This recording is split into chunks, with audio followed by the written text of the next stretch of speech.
banger. Like, yo, man, this is bullshit and blah blah blah. He's like, hey man, maybe it's meant for a reason. I always thought of it like that, bro. You really fucked up. Like, I can't get rid of this thing. Life was easy. Fuck out my face. Yeah, what it was. I expect you to do the bare minimum, because then what's the point? True. To do that, I went and got one from the aisle, you dumb fuck. And shut the fuck up and lay low. You're a female, like you could work your charms in certain situations that I wouldn't be able to. You know how much free shit you gotten? Shit. One said word of mama, shit. Oh, got him. We understand it's gonna bother you. Some of us went through it. Some of us are gonna go through it. Well, we wasn't ready. I wasn't ready to go that deep with you. You don't really know what you want to share with my heart. No, look cock.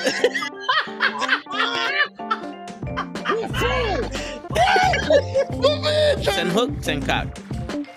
I do not agree with these guys. Word. Get the fuck out of here and do a Sunday important. Get the fuck out of here. Yeah. Get the fuck out of here. Get the fuck out of here. We don't want you here, asshole. Get the fuck out of here. Don't you come back.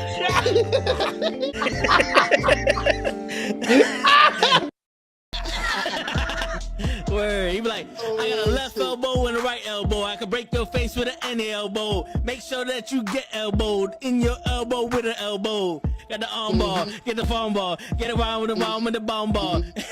Daddy's gonna take you to Jersey Shore. Yo, what's going on, everybody? It's fucking Friday night. You know what that means. Toe the show. It's about to be the Toe in the Heart show. What's going on, Hutch? What up, Toe? There is no show. I'm taking over. Word. You know, this wouldn't be the first time that show let motherfuckers take over the show.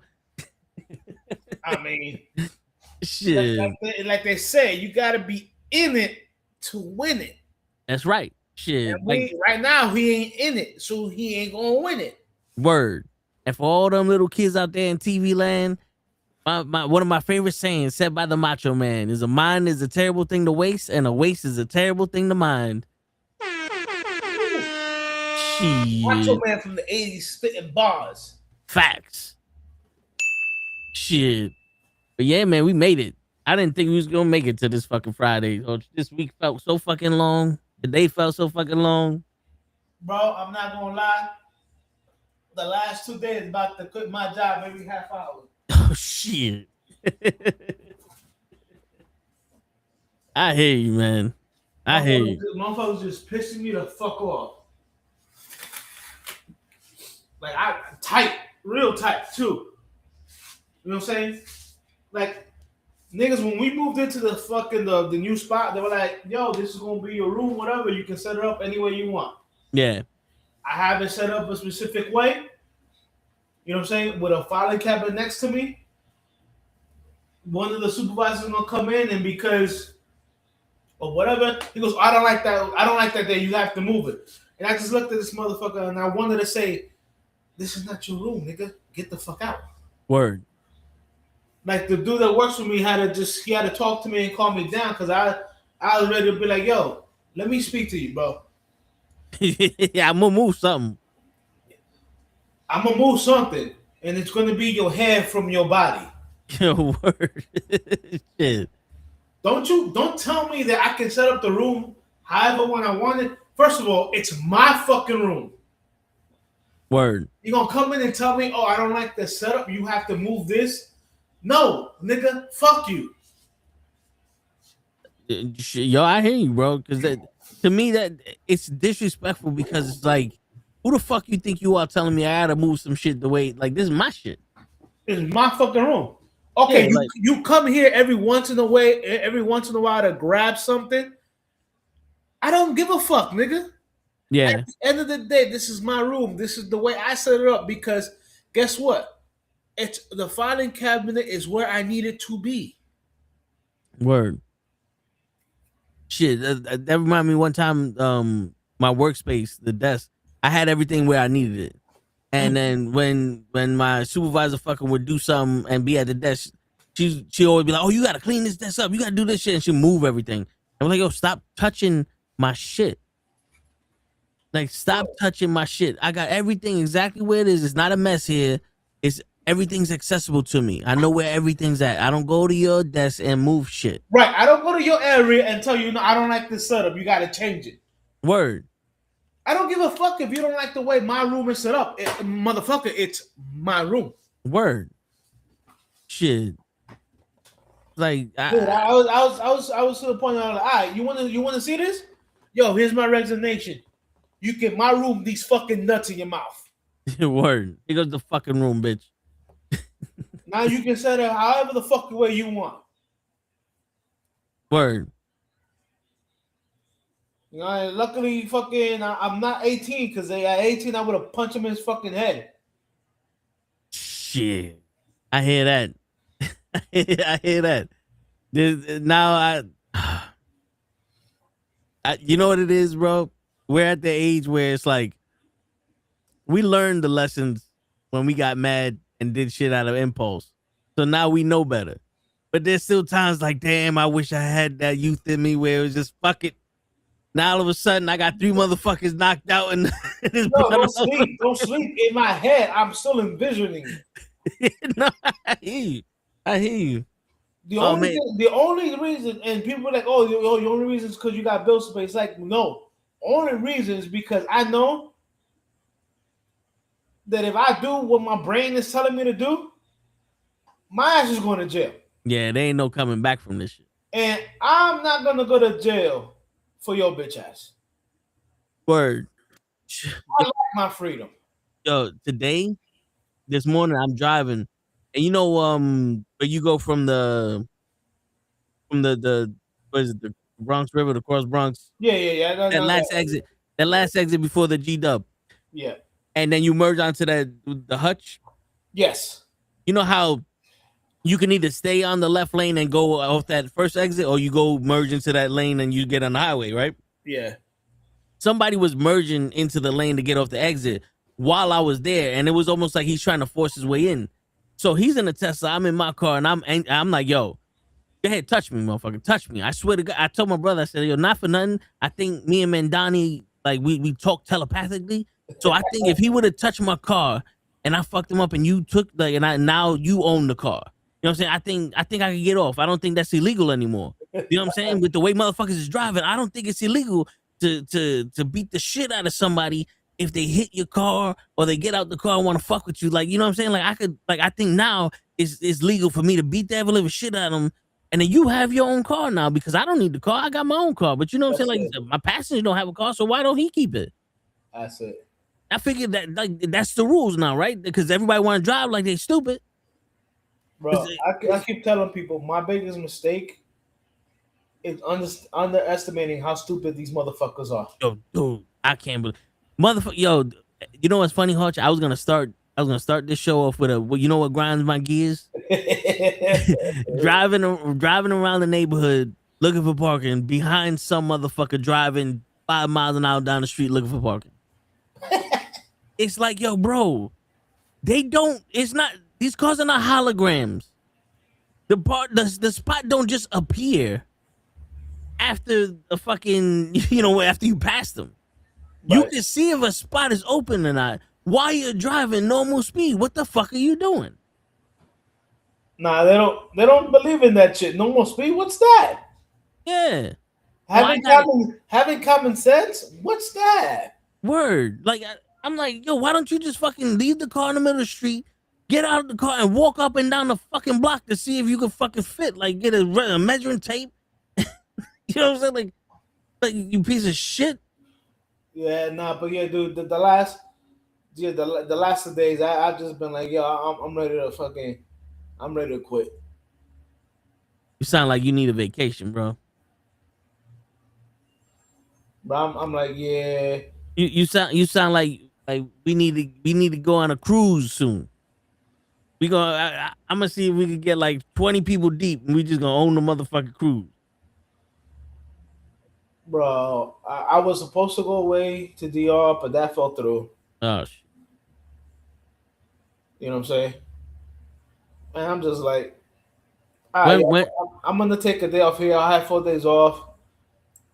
But you know what it is that it's the utter stupidity and disrespect. yeah. You know what I'm saying? And it's funny because people be like, "Yo, all they want to do is you yes them to death." I'm like, "Yo, I'm not built to yes be. I'm not a yes man." Yeah. I hear you. I'm like, if you want a yes man, you better fire me and hire you a yes man. And like if people be like, "Nah, just tell them yes," and then when they forget about it, just go back and do your own thing. I'm like, nah. I'm sorry. I said you got, and I tell people say, no, that's not how it goes. That's not how it goes. I don't understand how you got to tell people, yo, it's a respect thing, bro. Yeah. And it's sad because you a grown man, I'm a grown man. The the object is to get some problem solved. Why is this so difficult for Nigga, y'all to why are you understand? worried? Why are you worried about how I have my room set up? Yeah. Worry about how some of your people on the other side don't read what the fuck they put on my boards, and I have to go and be like, yo, that don't belong here. Word. Like, why do I have to be the one to be like, yeah, no, this is the way it should be done? Word. What up, Janelle? Hey, what's up? Like, I was about to tell them straight out. I was like, yo, I'm gonna be truthful to y'all. I go, I'm called your parts manager. That's not what I do. I'm your parts manager. I'm your fucking your fucking I help out with accounting. I'm in your logistic managers when it comes to your fucking drivers. You know what I'm saying? Yeah. I'm your fucking the motherfucker who helps your coordinators figure the shit the fuck out because they have no clue because you guys don't fucking teach them correctly.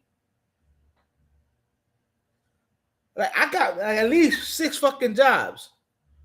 Y'all motherfuckers is lucky, and I hate to say this way because it sounds like I'm being a dick, but I'm not. Yeah. Y'all motherfuckers is lucky my mom is still alive. Because you're the only company that I'm half an hour away from my mom. Everybody else that I can go and should go to is gonna put me at close to an hour. Yeah. You know what I'm saying? The time that my mom passes away, don't be if I'm still there. Don't be fucking amazed if I walk in and be like, "Yo, here's my 2 weeks, niggas."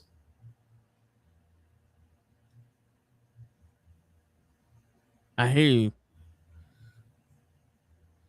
Shit. I'm only here because y'all niggas is close to my mom's, and I'm my mom's power of attorney. That's it. Like I tell them shit out. I say y'all niggas don't realize the motherfuckers that call me talking about, yo, you want to come over here? And I be like, yo, y'all niggas is too far away. If you hire me and I get a car, would you guys pay for a parking spot? That way, when I get home, I don't have to wait fucking 2 hours looking for a fucking spot. Word. You know what I'm saying? Motherfuckers be like, nah, the others won't go for that. So I was like, yeah, I can't go for you. You about an hour and 15 minutes away, hour and a half. If something happens to the train, I'm fucking stuck out in fucking West Bumblefuck fucking Queens. Nah, I'm not having that. Yeah.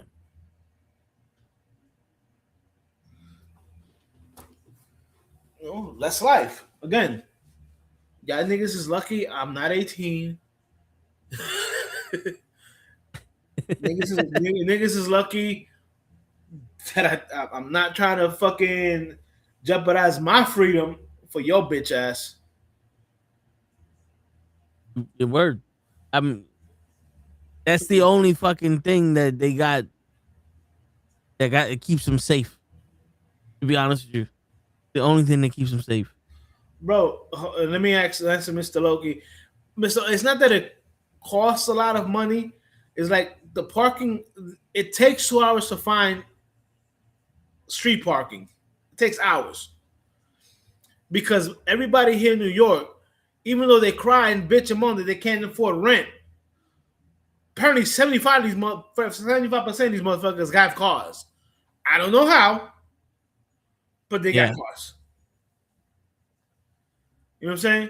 Yep. And then the lots take advantage of the fact that they know that motherfuckers don't want to waste hours upon hours looking for parking.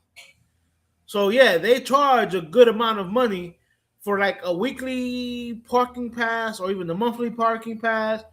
Shit, they might even charge you like $50 for overnight. And I'm sorry, you know, when everything else in New York is high, $50 is a lot of money. Especially for the night. Yes, yeah. And I'm not talking about from like 12 noon to 12, 12, 9. I'm not talking about like a 12-hour shift. I'm not even talking about like maybe 5 to 6 hours, and motherfuckers want to charge you $50. And I'm lowballing that. It's true. Lowballing that. It's true because like where sometimes when I can't find parking by my job, I park in the lot and it's $22. But the thing is this, like after I think an hour, it's $22 the whole day. So if I came back 2 hours later, it's $22. I come back 8 hours later, it's $22. Like they don't do this whole 1 hour, 3 hours. No, this is the price. Right. So you wasting a lot of money for the lot by you. It's a little bit easier by your job because you know you work at the hospital. Yeah. So you know the one across the street, I think, is like $35 for I think like 6 hours or some shit like that. Yeah, dude. And if you have to do that daily, that's a lot of fucking money. It is. And then when you're like, yo, how much is a monthly shit? It's like $350. That's a car payment. Yes, it is. And you know, like, well, if you own a car and you pay insurance, yeah, and you paying rent, it's like I can't afford another car. So, like, you know what I'm saying? Right. That's you know, like when we're saying these prices, yo, you're like, oh, but that doesn't sound like a lot, but you gotta multiply that by 7 or you know whatever, you know, a week is 7 days. You know what I'm saying? Yeah. You gotta do all that stuff, and then don't forget you're doing that, and the man has not even mentioned gas. Yep. And the crazy shit is like I used to go to the gas station up the block from me, and it was cheap, but it's like it's not the top tier gas. So like there's additives that they put in the car in the gas that's supposed to like keep the head from corroding with like you know sediments and all other shit that keep the engine. So like I'm in a Mercedes, right? So I need high octane gas anyway. So if you're gonna give me cheap high octane gas, it's just gonna burn slower, but it's gonna be more shit on my valves. You know what I'm saying? Okay, so so I go to Costco because that has top tier gas. At least the ones in New York have it, right? And it's cheaper. So it's like right now I think it's like $3.40 a gallon, where everywhere else is like $3.60, you know, $3.70 for the 93 octane, right? And it's like, yeah, it's cool. I get a discount, but that's in New Rochelle. I got to go all the way to New Rochelle to top off my gas. You got to burn more gas. Yeah. To go get gas. Yeah. It's like, you know, do I want to take care of my engine or do I want to fucking, you know, it's like shit. But you know what's funny though? Like, I don't know if it's a placebo, but I said fuck it one time and I just filled it up with the cheap gas. And I noticed the difference in the way the car drives. Like, it's not as smooth. Right. So it's like, you know what? No, I hear you. You make absolute sense. That's like people don't. I'm gonna be truthful, people. There's a big difference between the batteries you get from like Duracell and Energizer to the fucking shit that say Amazon on them. It's a big difference. Yeah. Don't get it twisted. Yeah. The Amazon batteries cost you about $2 less, but they burn faster.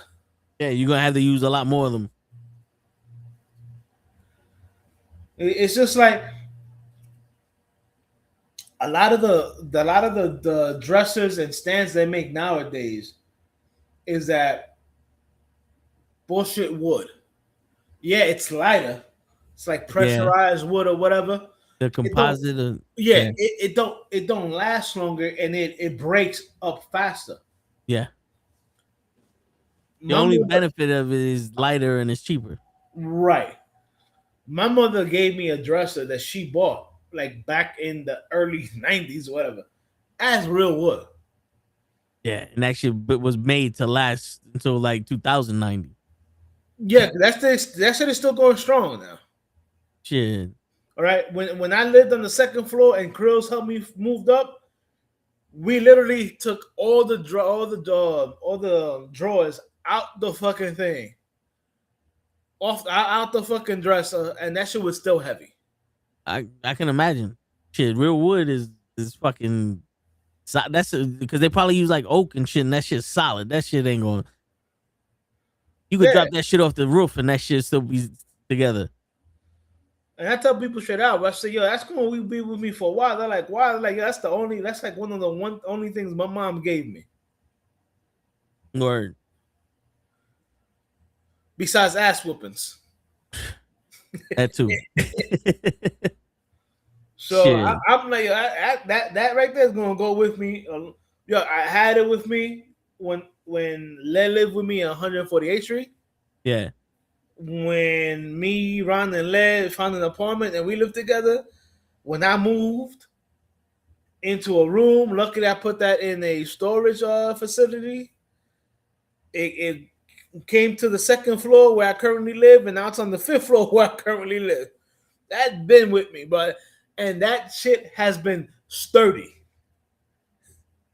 Like I might have lost some of the metal things because of the screws fall out and shit like that, but the actual dresser, that shit is still intact, and that shit is still heavy as fuck. Shit. And the fucked up thing is, the older we get, the heavier that shit gets. Yes, it does. That's why I tell people the next time I move, I'm hiring a moving company. I'm not moving myself. Fuck that shit. Yo, I hear you. And it's funny because I'll be like, nah, I'll move it. Bro, the last year and a half, I've helped at least two of my coworkers move of total like 3 times. And the last time I was like, this is the last time I do this shit, man. I'm done with this shit. Yeah, I hear you. Shit, I fucking. And yes, my coworkers did bless me with some money because we was using the company box truck. I hear that. Shit, when I moved into the spot I'm in now, I have this tool, the fuck is this shit? The first capacitor. The shit that holds my tools, the toolbox. There you go. Yeah. When I was in Toyota, I had like the smaller one. Right. And I'm like, we didn't have the right shit to move. It was literally muscle that shit into the U-Haul, muscle that shit into here, and we'll be good. You know what I'm saying? So I was like, all right, we could get this shit up the stairs. There's wheels, bro. That shit was so heavy that when we got it up the stairs, my brother was like, if we ever move, we leaving this shit here. That's how heavy that shit was. He's like, we ever move, we leaving this shit. I feel you. Shit. Believe me, I completely understand. Like it's like I tell people, if I was to move now, the couch is being thrown out. Oh yeah. I told my brother because we're looking at places and I'm like, yo, we're gonna have to be like minimalist. I know we have a lot of shit and most of our families are hoarders and stuff like that, but no, fuck that. There's gonna be a lot of shit staying. I would buy another couch. Like the only thing I'm worried about is where my TVs are going. That's it. Yeah, like right now, bro. If I was to move, I might even just throw out my bed and just get a whole new bed. Yo, I was trying to wait until I get a new bed because I was gonna do the same shit, and I was like, nah, I need to sleep. So I'll take that, but like this shit I got here, this table, Yeah, that shit ain't. I'll take the tabletops and my old table and legs, and we'll boogie somewhere. I'll leave this little shit here.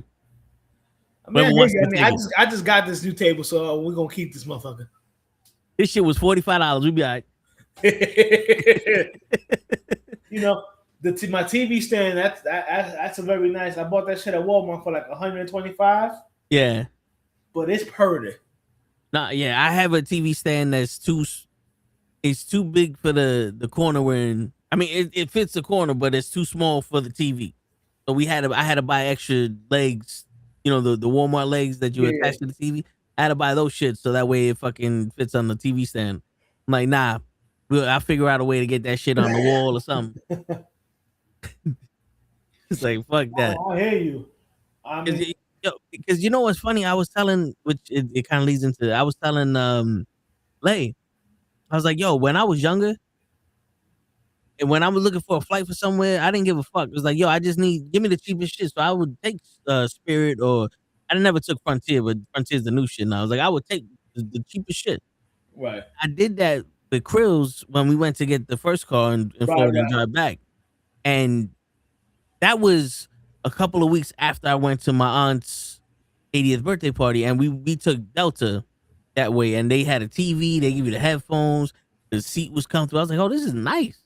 You know what I'm saying? Like, this is real nice. And then we took Spirit, and I'm sitting on a launch chair, and my ass was on fire when I got out of the plane. And I was like, yo, and every time I look for flights now, I'm like, I'm not taking Spirit. I'm sorry. I will throw the extra money so that way I get a TV and something. I was like, I took American Airlines, and they had a clip for the phone so you could watch TV off your phone. I said, nah, that's not even good enough for me. Yeah, I need a TV. I need a TV. Fuck that. I remember flying Spirit one time. Oh, No, I flew it a couple of times. yeah. But it's horrible, bro. As a matter of fact, I think that when me and Cruz went down to fucking ATL for Les' cousin's wedding, we flew Spirit. Shit. Nah, yeah, man. It's not that much. Yo, when you have to actually like, when you have to pay for the carry-on, or you have to pay for the fucking personal and all that other shit, it adds up to the yo. Yeah, I think we did Spirit because it was like, yo, we were the only. Everybody else did an Airbnb, and me and Krills actually just got like a hotel, so we just did everything together. Yeah, it was just crazy. Nah, I hear you. So it was only like we was only going for like the weekend. We literally was there. We got there like Friday, right? Yeah, we got there Friday. Then we went we went like Friday or something like that. And then that Friday night we went out for the bachelor party kind of thing, you know what I'm saying? Then we went to the wedding, and after the wedding, we met up with everybody, went to the clubs. And after the clubs, instead of going back to the hotel rooms, we went to an Airbnb that Led was renting with a couple of other guys, and we pretty sure like basically just broke night there because we were all leaving. I was leaving the next day. Somebody else was leaving the day. I know Krill stayed like for an extra day, bro. But I tell you what though, when I fly to like DR, yeah, not only do I go JetBlue, I go JetBlue business class. Ooh. All right. Or if I don't go JetBlue, I go JetBlue extra leg room aisles. You know what I'm saying? Yeah. I can't be tight. I'm sorry. Even though JetBlue's seats are really not that tight, I need the extra leg room. And somebody's like, yo, well, are you tall? I'm like, no. But I don't want to be fucking cramped either. Word, we got thighs. Like, we got man legs. You know what I'm saying? Like, you know how uncomfortable? Like, yo, not for nothing. When we was all jammed up in the back seat of the car, you know how uncomfortable like I was, yo, dude, my hip was about to pop out the socket with just having to have my legs that far together, that close together. Shit, what's going on, Joseph? Joseph, stop lying, man. That's not your favorite airline. Of course, that's Joseph's favorite airline because he don't take that shit and everybody's miserable. Bro, I'd be like, no lie, I've had people ask me like, yo, so like you need the extra leg room? I'm like, yeah. And they're like, but why? I said, because I had balls And I don't like to squish my balls. Word. Yo, dude, I'm not gonna lie. I got lucky going and coming from DR because I was sitting next to going to DR. I was sitting next to like a 30-pound woman. So I was good. I wasn't, and then coming back, I was sitting next to like a 60-pound woman. So I didn't have to worry about my chest being caved in or nothing. But I was like, yo, I'm sorry, I can't squeeze like this for 3 hours. Somebody gonna get fucked up. Yo, for real. Shit. Like, I remember, what was it? Yeah, dude. If I could, I mean, not for nothing. If you buy your tickets early enough, JetBlue business class is only maybe like $50 more than your regular seat. And if I'm gonna go to DR, you know what I'm saying, to treat myself, I'm treating myself on JetBlue too. I hear you. I mean, that's not too bad. Yeah. Like I tell people, I be planning shit like, oh wait, we have got Labor Day off. It be December, and I'm looking at flights for Labor Day. I take Friday off. I leave fucking Thursday from work. Land Thursday night. You know what I'm saying? Mm-hmm. When you know, like, it's funny because they're like, oh, but you can't check in till 11. I'm like, no. I said, if you land there Thursday night, you can check in. It's you got to remember, there's a cutoff time for check-in at night. Check-in starts at 11, but it stops like at 10. Yeah. Or some shit like that. I forget what's the thing. I'm like, so as long as you get there before it cuts off, you're getting a room that night. Don't get it twisted. Yeah. There's a lot of places now, like the Airbnb and some of the hotels, like you can't clock in until after 3. Right. Shit, the place I got was like, yo, they asked me when I was landing. I said, I think it was like 12:30. And like, oh, you can't clock in. I said, decide, nigga, you just asked me when I was landing. I don't, like, I'll find something to do and I'll clock in at fucking 4. Like, what's wrong with you? Like, you be all right, my nigga. Yeah. I don't plan on being here for a day.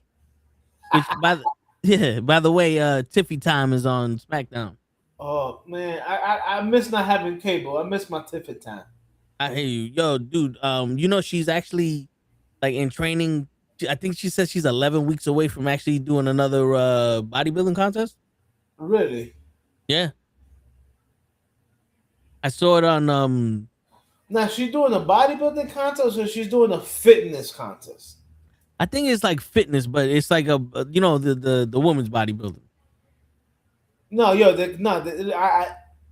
they do have women's bodybuilder, and they be some brolic body women. Yeah, like the women's fitness, but yeah, like you know. They also have a fitness thing. Like that's where Trish Stratus That's where Trish Stratus came from. She was a fitness model, fitness trainer, something like that. Yeah, but this is the one where they got the bronzer all over them and shit like that. You know what I'm saying? Okay, yeah.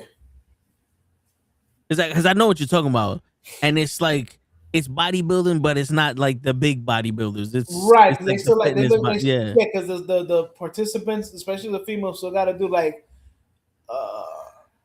agility type shit to show that they're flexible and shit like that. Yeah. So does that mean she's taking time away from WWE? I don't know, because she's in the chamber. Like she just came back and she's doing work. But I think she's gonna do that on the side, because I know Bianca Belair did one also a couple years ago. She did a competition. Right, but that's that competition that's where Mark Henry found her. Yeah. Yeah, and she was doing the running with the tutus and shit like that. Yeah, she had a Minnie Mouse tutu on. Yeah. Yo, speaking of that, did you know that Mickie James was a stripper? Yes, I was the one that put that on the thing. See that, and I saw it, and I was like, "Oh shit!" I put that in the thing, and that's when I wrote. No wonder she was no one. Now it makes sense that she was thick. Because remember when she came out as a fucking the fan, the fanatic or whatever. Oh, she was real thick. She was thick, and I was like, yeah, now it makes sense. Mm-hmm. Mm-hmm. That just goes to show you, Mickey James would have made it no matter what. Yeah, that's why there is a soft. I believe there is a soft core video of her out there. That I believe Yeah. when she was in WWE, the WWE tried to get it off the internet. Yeah, I seen some pictures.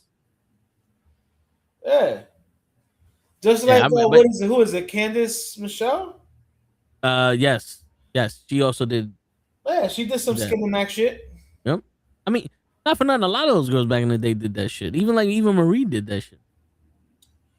But I mean, you know what's funny? I laugh because the W is like, no, we can't have girls doing that. But meanwhile, for a hot minute, they were with Playboy. Yeah. Because you know what the sad reality is though, with female bodybuilders or female wrestlers that are not in like the mainstream, a lot of that shit gets sexualized. So a lot of the female bodybuilders, like the huge ones, like China, Yeah, they actually get proposition like, yo, you do porn, they make a lot of money, and it's like they don't make money off of the competitions like that, so they gotta do something. So a lot of them do porn and the men after domination China, and shit like that. yeah, after China got Yeah, like fired from WWE, and then she stopped. She did like a TNA for like a year, or whatever. That's why she did the porn, because yeah, they were paying her. yeah, and they do the custom matches where you pay to like choreograph the whole match and shit like I was watching a documentary on this shit, and it's like I know there was pictures like Becky Lynch did some shit like that when she was very, very young in wrestling. Yeah, Some of it you don't take your clothes off, but it's still like, it's still a fantasy of some nigga getting his rocks off of some shit. Yeah, absolutely. I've seen those things. Yeah, I mean, but nowadays the girls don't gotta worry about that, because you can leave wrestling and do OnlyFans, like fucking like Mandy and fucking and some of the other girls. Jada, Cora Jade. Right. Yeah. I was actually watching an interview with a porn star that went to OnlyFans, and she retired from porn, but she still does OnlyFans. And the girl asked her, she's like, "Oh, so what's the difference?" She's like, "In porn, I'm getting paid to do what they want me to do. In OnlyFans, I get to do whatever I want to do." Right. And I was like, let's get this. Let's put this out there. yeah. Yeah, in porn, the females get paid more money, but they still have to follow a script, and they still have to follow what the directors tell them. Yeah. The reason there's so many people, especially females, on OnlyFans is because they're their own director. Yeah. Like when you're in the industry, they tell you who you are filming with. Yep. Like it's not until like you get, like if you become mainstream, that's when you can pretty much pick your own talent. That's what they call them, talent. But if you're not that big, like I tell people, say, yo, Lana Rose didn't blow up until like she's done like she did like scenes, and you would think that she was in porn for years. She was in porn for like 3 months. Yeah, you gotta do a lot of work. You know what I'm saying? Yeah. Like it's crazy. Like I tell people, say, yo, the reason a lot of these girls get burnt out in porn is because at the beginning they do a lot of fucking scenes to be able to get their name out there, to be able to make money. And they do a variety of scenes too, because sometimes it's not just one guy. It's multiple shit. Right. It's different body parts. But then if you get big enough, you know what I'm saying? That's when you go, okay, I want to do a scene with this guy or that girl or whatever. Yeah. But in OnlyFans, it's like they're like, yo, I'm gonna be in the LA area. Who wants to collab? Because that's what they call it, collab. Yep. Shit. Somebody followed me on Instagram. I'm like, who the fuck is this? Because it was a kitten. Yeah. And then I went to the thing, and it's like, oh, this thing is private. But then on the description it says, I'm looking for OnlyFans collaborator, a partner, and shit. And I'm like, I got a fucking bot. That's a bot. Yeah. Like shit.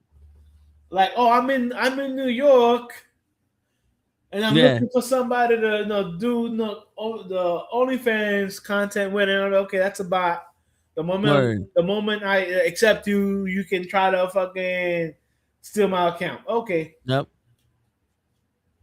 It's either because my ass is still old school, so it's either a bot or it's somebody that's like, yeah, meet me at this hotel and there's 12 dudes in there beating the shit out of you, taking your money and your wallet and all that other shit. But if you're on IG and you get any fucking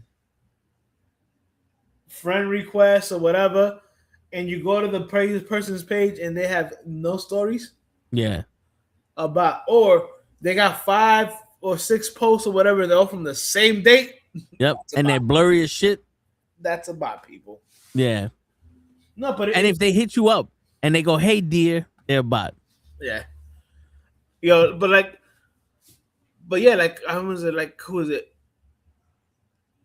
I forgot who it is. There's I know there's, but to put it like this, I believe there is a porn star who left porn. Ooh, shit. Uh-oh. So Tiffany did a suplex off the top rope, which it didn't look good. It did they didn't fully rotate. Uh-oh. It looked like a brain buster, but I guess Abaddon was alright. But then she went to do the Falcon's Arrow, and Abaddon landed on her fucking knee, like landed on Tiffany's knee, like to square her back. Oof. So I'm over here like, yo, that didn't look good at all. Like she's lucky if she just got like her back fucked up, but it almost looked like she about to break this girl's neck with these moves. Yeah, whatever her name, something Fire, whatever her name is. Yeah, the one that's with Chelsea Green. Yeah, I don't know why they kept her and fucking let go of Isla Dawn. I don't know. One, Isla Dawn was definitely the better looking of the two. Well, maybe Isla Dawn wanted something more or some shit. Who knows, but it is what it is. Yeah. But yeah, but like, dude, that was it. Like, if you just go YouTube, whatever, there's plenty of porn stars who said that they've given up on the industry, Yeah. because certain people want them to do certain scenes, and they're like, yeah, nah, I'm not with that. Yeah. And it's funny because it's almost like if you're at a regular job and you tell your boss, yeah, I'm not doing that, it can cost you your job, because they're like, okay, well, I'm the director, so I don't no longer want you on my movie, so I'm going to go ahead and replace you. Yeah. You know what I'm saying? But no, like I said, OF got the world going crazy, because everybody and their mother's on that shit. Yeah. It literally, like, DJ Khaled had a fucking OnlyFans. I think he was doing it to sample music or to like drop music to get whatever the fuck. The crazy thing is that people don't realize that OnlyFans started for people can show their craft, like chefs, bartenders, yeah, and women fucking found out that they can make money, And the way it started, the way it started was that they weren't even like fully nude. Like, they started just like doing lingerie and fucking, making money. And then the thing is, once you start making money, you know what I'm saying? And then it starts to dry out because people done seen every set of lingerie you have. Yep. Then you got to step it up. Now you're topless. Yep. So then your numbers spike again. But then after a while, they start flattening out or going down. So now you got to show more and show more and show more. And get a partner. Right. I mean, but you also have some of these content creators who literally don't show anything and make millions. Oh yeah. You know who make a lot of money fast not showing shit? And I guess this is just the way the girls who look young. Of course. The girls who look young, like they show more shit on their Instagram than they do on their OnlyFans, but they making money. Yo, not for nothing, the Catch Me Outside bitch. Yeah. She made like $1 million the first day she popped up on OnlyFans. Yeah, the day she turned 18, she made an OnlyFans. made $1 million. Yeah. You know what was it? There was just another girl that she was like dumb young. She was a dumb young content creator, like on YouTube or TikTok. Little Ty or whatever. She just turned 18 or something like that. Did an OnlyFans. She said she made like fucking like $10 million or something like that. I'm like, yeah, I'm sorry, guys. We can't be that thirsty for women. Word. You just can't. Seriously, bro. You make because now you make other men look bad. Yeah. And also it's still now it's also like every time you talk to them it's a business proposition. You know, like even girls that don't have OnlyFans, you holler at them and it's like, yo, what you gonna give me? Like, how much money you gonna give me for this? I'm like, I'm sorry, what? I'm not paying for your hair, your nails, because now it's like, oh, you want me to go out with you? You gotta pay for my hair, my nails, this, that, and I'm like, no. I was gonna pay for the food. Yeah, see, little Tay, whatever. And I was like, yo, I remember seeing you at like 13, 14 years old. You were fucking annoying then, you're annoying now. But that's not but we've always said it on this channel. You know, Paige Van Zet. She made more money on OnlyFans than she made at any point. And as a matter of fact, she made more money on OnlyFans like her first month than she ever made as an MMA fighter. Yeah. She made more money on fucking Instagram than she did MMA. Yo, speaking of MMA, not to change the subject, but Sean Strickland, that little piece of shit. Yo, I was gonna watch the UFC on Saturday. I ain't watching that shit no more. I'm not watching that event because what he said about Bad Bunny. Well, like, all right, I want to do this. If you can, I want somebody to send this to Sean Strickland. Sean, I'm gonna make this real simple for you. You ignorant ass motherfucker. Puerto Ricans are Americans, and Puerto Ricans are closer to the native people of this land. You stupid fuck you. They're not foreigners. All right, they're not foreigners, you bitch motherfucker. All right, and I don't give a fuck if I'm out of shape or whatever. You want to throw hands? I will throw hands. We ain't getting in the fucking ring. We're going to street fight, and I guarantee you, you ain't walking away. Fuck out of here. What the fuck you think you? What is wrong with you? And for the people out there that say, "Oh, that's freedom of speech," okay, so this is freedom of speech. Sean Strickland, fuck you, you fucking faggot. Yeah, I mean, it's true. Like, it's hate speech what you're saying, and it's ignorant. And when you have a platform like that, you sit there and you're trying to say shit that's fucking you're trying to say shit that's meaningful, right? But you're ignorant, and everything you're saying is stupid. And then when you say shit to these blind fucking followers, they're gonna believe it. And then I can't believe we gotta fucking tell people that Puerto Rico is a part of America. The people who live in Puerto Rico are American citizens. We have to say that to the patriots. Like, do you not know that Hawaii and fucking Alaska are also fucking states? Bro, they literally had somebody said, "Oh, we should go to Hawaii and deport the people there." And I'm like, you know that Hawaii, most of the people that are there are native to Hawaii. Yeah, they'll save a lot of money deporting people because they're already home. Fucking idiots. Like, I remember this dumb blonde bitch, Tommy Lahren. She's one of these, conservative women or whatever, blonde hair, blue eyes. She had another white girl on her show. And she goes, well, Super Bowl participant, this is like when they would just announce Bad Bunny or whatever. And she goes, well, you know what? I just think that the Super Bowl show should be done by an American. And the blonde, her blonde, the guest she had on, she goes, well, Bad Bunny is American. He's Puerto Rican. Puerto Rico is part of America. And you can just see her there with her stupid look on her face, like, what? Like, this is why I know for a fact that the idiot in the fucking White House stole the election. Yeah. Yeah. Okay? Because I know there are a lot of dumb motherfuckers on this island that we call a continent that we call the United States. But I know there's not that many that voted for this dumb motherfucker. Mm-hmm. You know what the funny thing is, Hutch? This is the United States of America, right? Yeah. And North America consists of Mexico, USA, and Canada. Correct. We're all in the same island. Yeah. The only thing different is the border. That's it.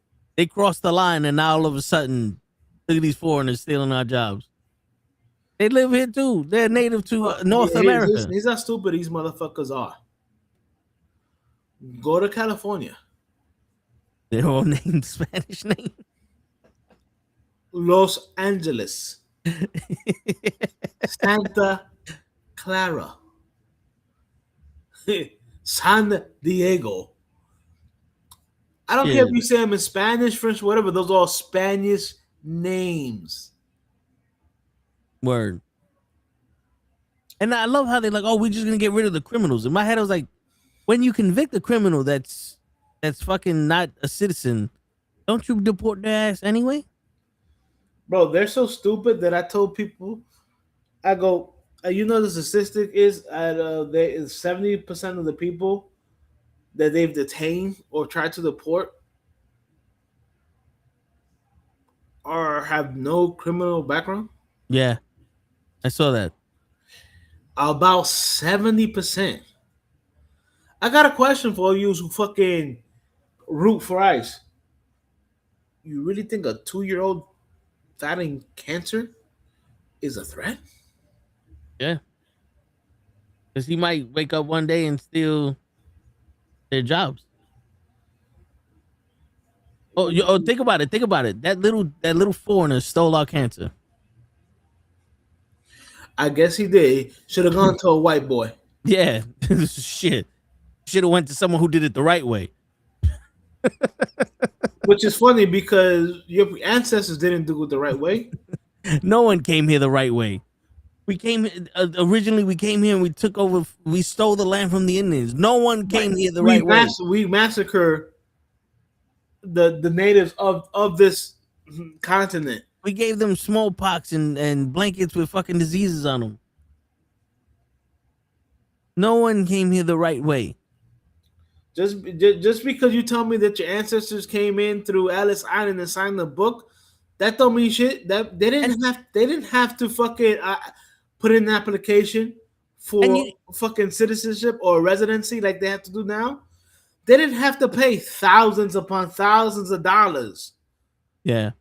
This is what you guys don't understand. And you know what else, Hodge? Yeah. If you really believe that these people were coming in here illegally and the wrong way and they shouldn't be here, then they need to take down the Statue of Liberty. Because doesn't it say on the Statue of Liberty, give me your poor, your weak, and all that other shit? Yes. So we have a sign up that says, come one, come all. This is a free nation. When y'all niggas were talking about get out. Right. What, because we're stealing your jobs? Nah, we ain't. Immigrants are not stealing your jobs. You know who's stealing your money? Trump and the billionaires. Okay, yeah. Let me break it down to you fucking retards. Illegal immigrants, when they work a job, even though they're illegal, they can still work a job, have paid billions of dollars in taxes in the last year. Yeah. You would think that a billionaire should also pay at least $1 billion in taxes. No, they pay the less. They pay less than actually you or me. You know what's funny? I love how they go, oh, they pay a lot of money. Here's the shit, Hush. Let's break it down. If I make $2,500 a week and I come home with $1,200, right? Then that means I'm barely surviving. If you make $2.5 million a week, right, and you come home with $1.2 million, you still got enough money for the year, bruh.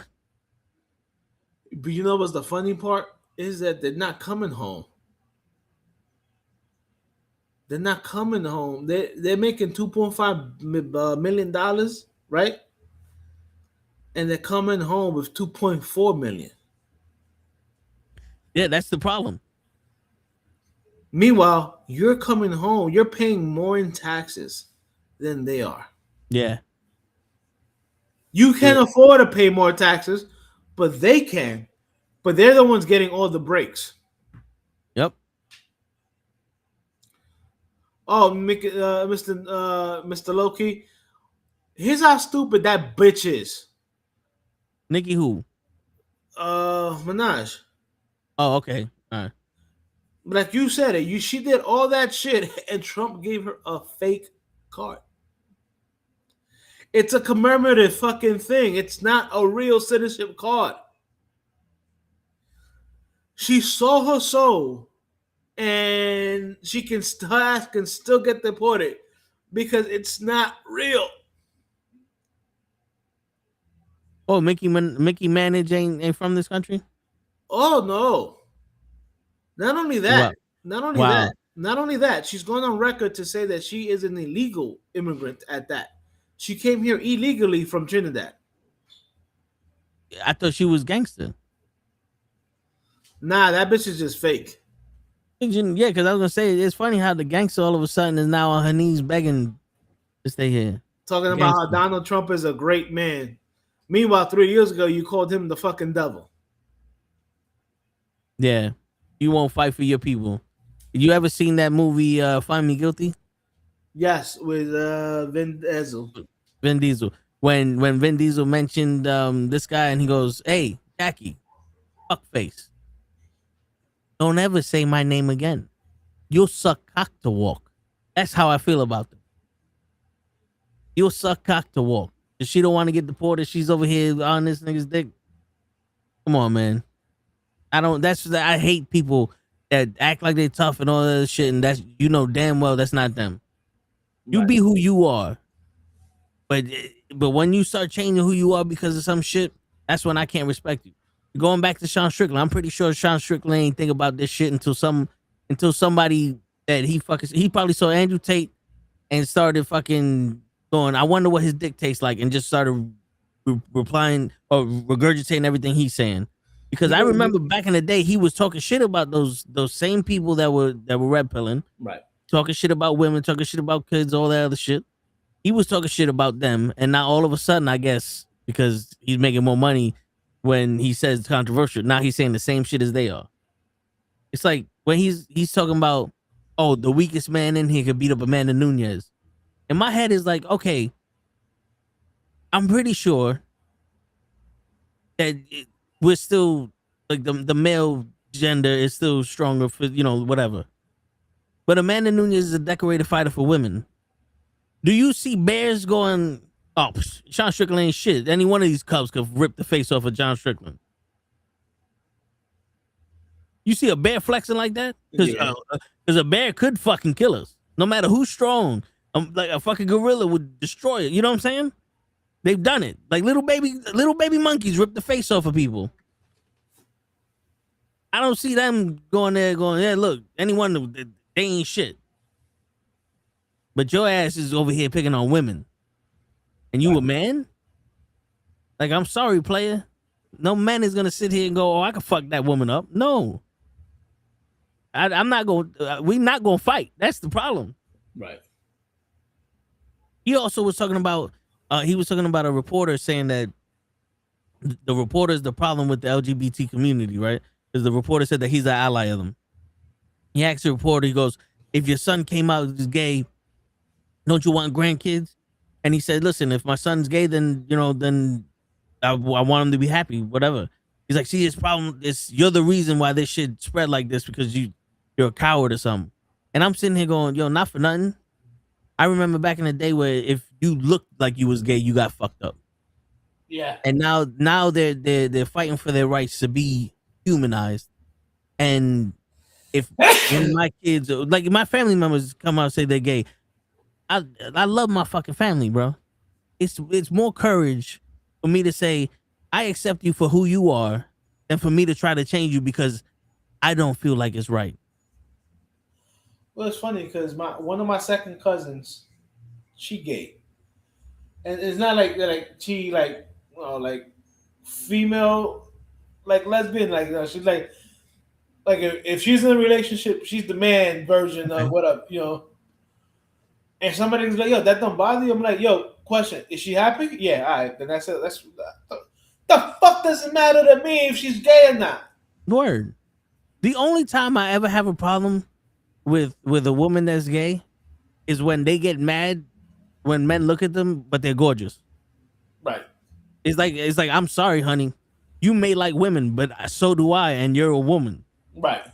It's that's like me going, I like cars, and a fucking Ferrari turn around. Don't you look at me? I'm sorry, honey. It's not, you know. What you want me to do? Especially like a open top Ferrari. Like, oh, don't be looking at my titties, bitch. You got them out. Word. Like, I'm sorry, I didn't know you exclusively was showing them for somebody else. You might want to take that inside.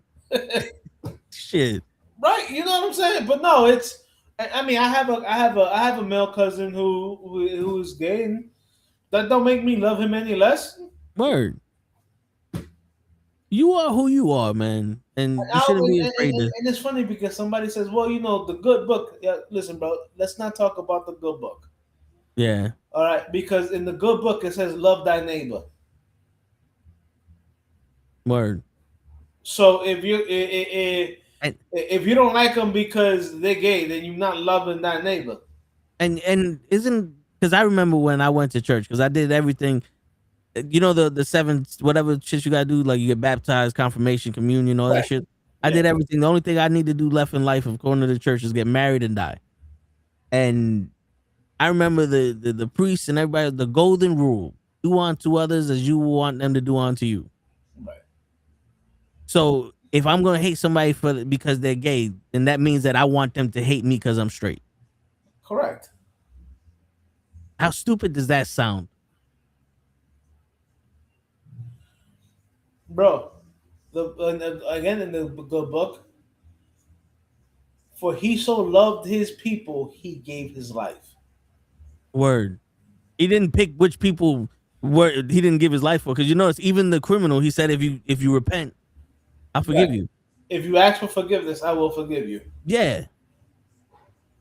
But it's funny. It's funny because remember how they say you gotta worship one person? There's only one God.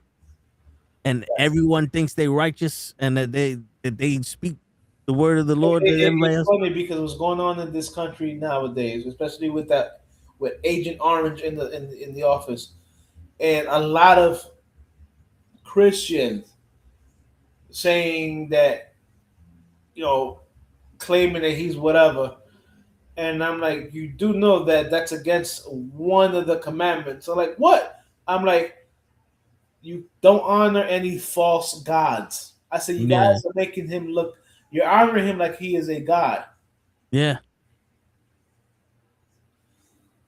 That motherfucker doesn't even know one passage of the fucking Bible. Shit. That he also held the Bible upside down. You know what that's a sign of? The devil. Yes. Last year when he was sworn in as president, he didn't put his hand on the Bible.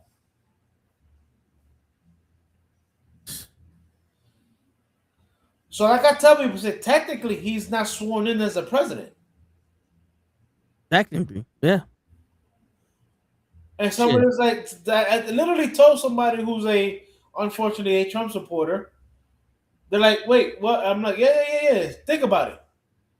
When we swear you in as the president of the United States, we ask you to place your hand on a Bible and raise your hand.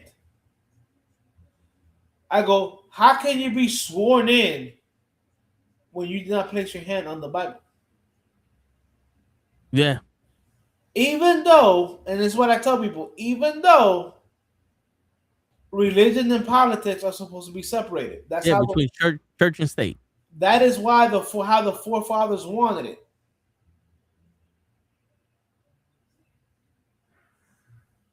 Think about that one. Yeah. There's a reason why the First Amendment literally has as one of the elements freedom of religion. Yeah. It's funny how all these patriots don't realize that they're not even following the fucking the vision of what this country is supposed to be. Exactly. And it's You funny know, they because I remember somebody telling me, "Oh no, well, you have to follow the Bible. You know, the Bible hasn't been changed since." I said, "Yes, it has." I'm like, "Why do you yeah, think there's an Old Testament and a New Testament?" word. I said, "You know how many times the actual Bible has been rewritten?" Yeah. And they go, "But who has done the rewriting?" Oh, I go, "Men." Yeah, God don't write the Bible. Exactly. Like I tell people, say, yeah, I went to Catholic school, and technically I am Roman Catholic by faith. Yeah. I go, do I follow everything in the Bible? I go, no. And they're like, oh, but you're not being a good Catholic. I'm like, really? It says we're not supposed to work on Sundays. People work on Sundays. Mm-hmm. And I remember watching a clip that I watched that I loved. You remember the TV show The President with Martin Sheen? Yeah. Charlie Sheen's father? Yeah. You know, he really is he's actually Spanish because his real name is Estevez. Yep. But because they had to change the name to get into Hollywood, even though his younger son Emilio kept his last name as Estevez. Yep. In one of the episodes, he has this lady that's one of these right wing Bible nuts, right? Yeah. And her thing is like, oh, we should condemn anybody who's gay or whatever. So he broke it down. He goes, oh, so we condemn. It also says that you can't wear fabric that has two different types of fabrics. You know what I'm saying? Yeah. So think about that. Most of the fabric nowadays, like percentage blend. cotton, percentage polyester, and Yep. all that stuff, right? According to the Bible, you're committing a sin if you wear that. Yeah, I remember that clip where According he to went in on her. according to the Bible, anytime you play football, you're committing a sin.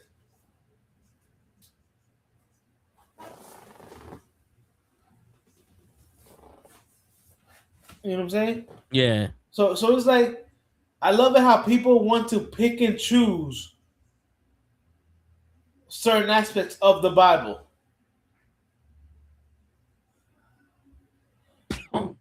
You know, That's like, what it is. it's funny because again, one of the commandments is honor the holy Sabbath day, and people swear, Catholics and Christian and born again Christians alike, even evangelicals swear up and down that means you have to go to church. That's not what that means. Nowhere in the Bible does it say you have to go to church. You want to know why? Because anywhere you praise God, that's your temple. That is your church. Yeah. And when I tell people that, they're like, "Oh shit, I never thought of it like that way." I was like, "Because you never read the entire Bible." Again, I went to Catholic school. One of my subjects was religion.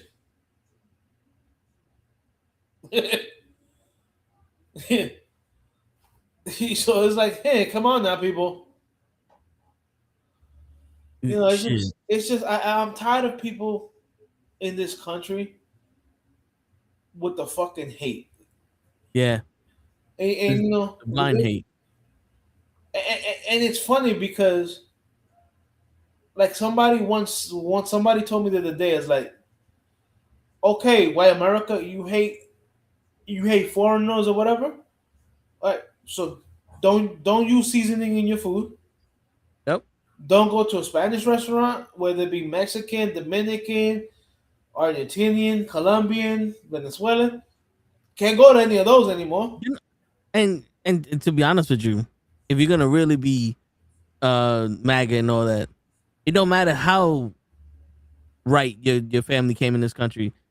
They don't belong here. Send them back.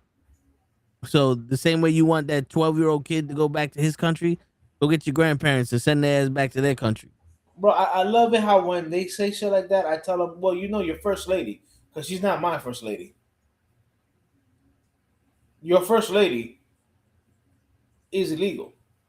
And they're like, no, she's not. She did it the right way. No. She had a work visa that she overstayed. As soon as she does that, that makes her an illegal immigrant in this country. Yep. She overstayed her visa.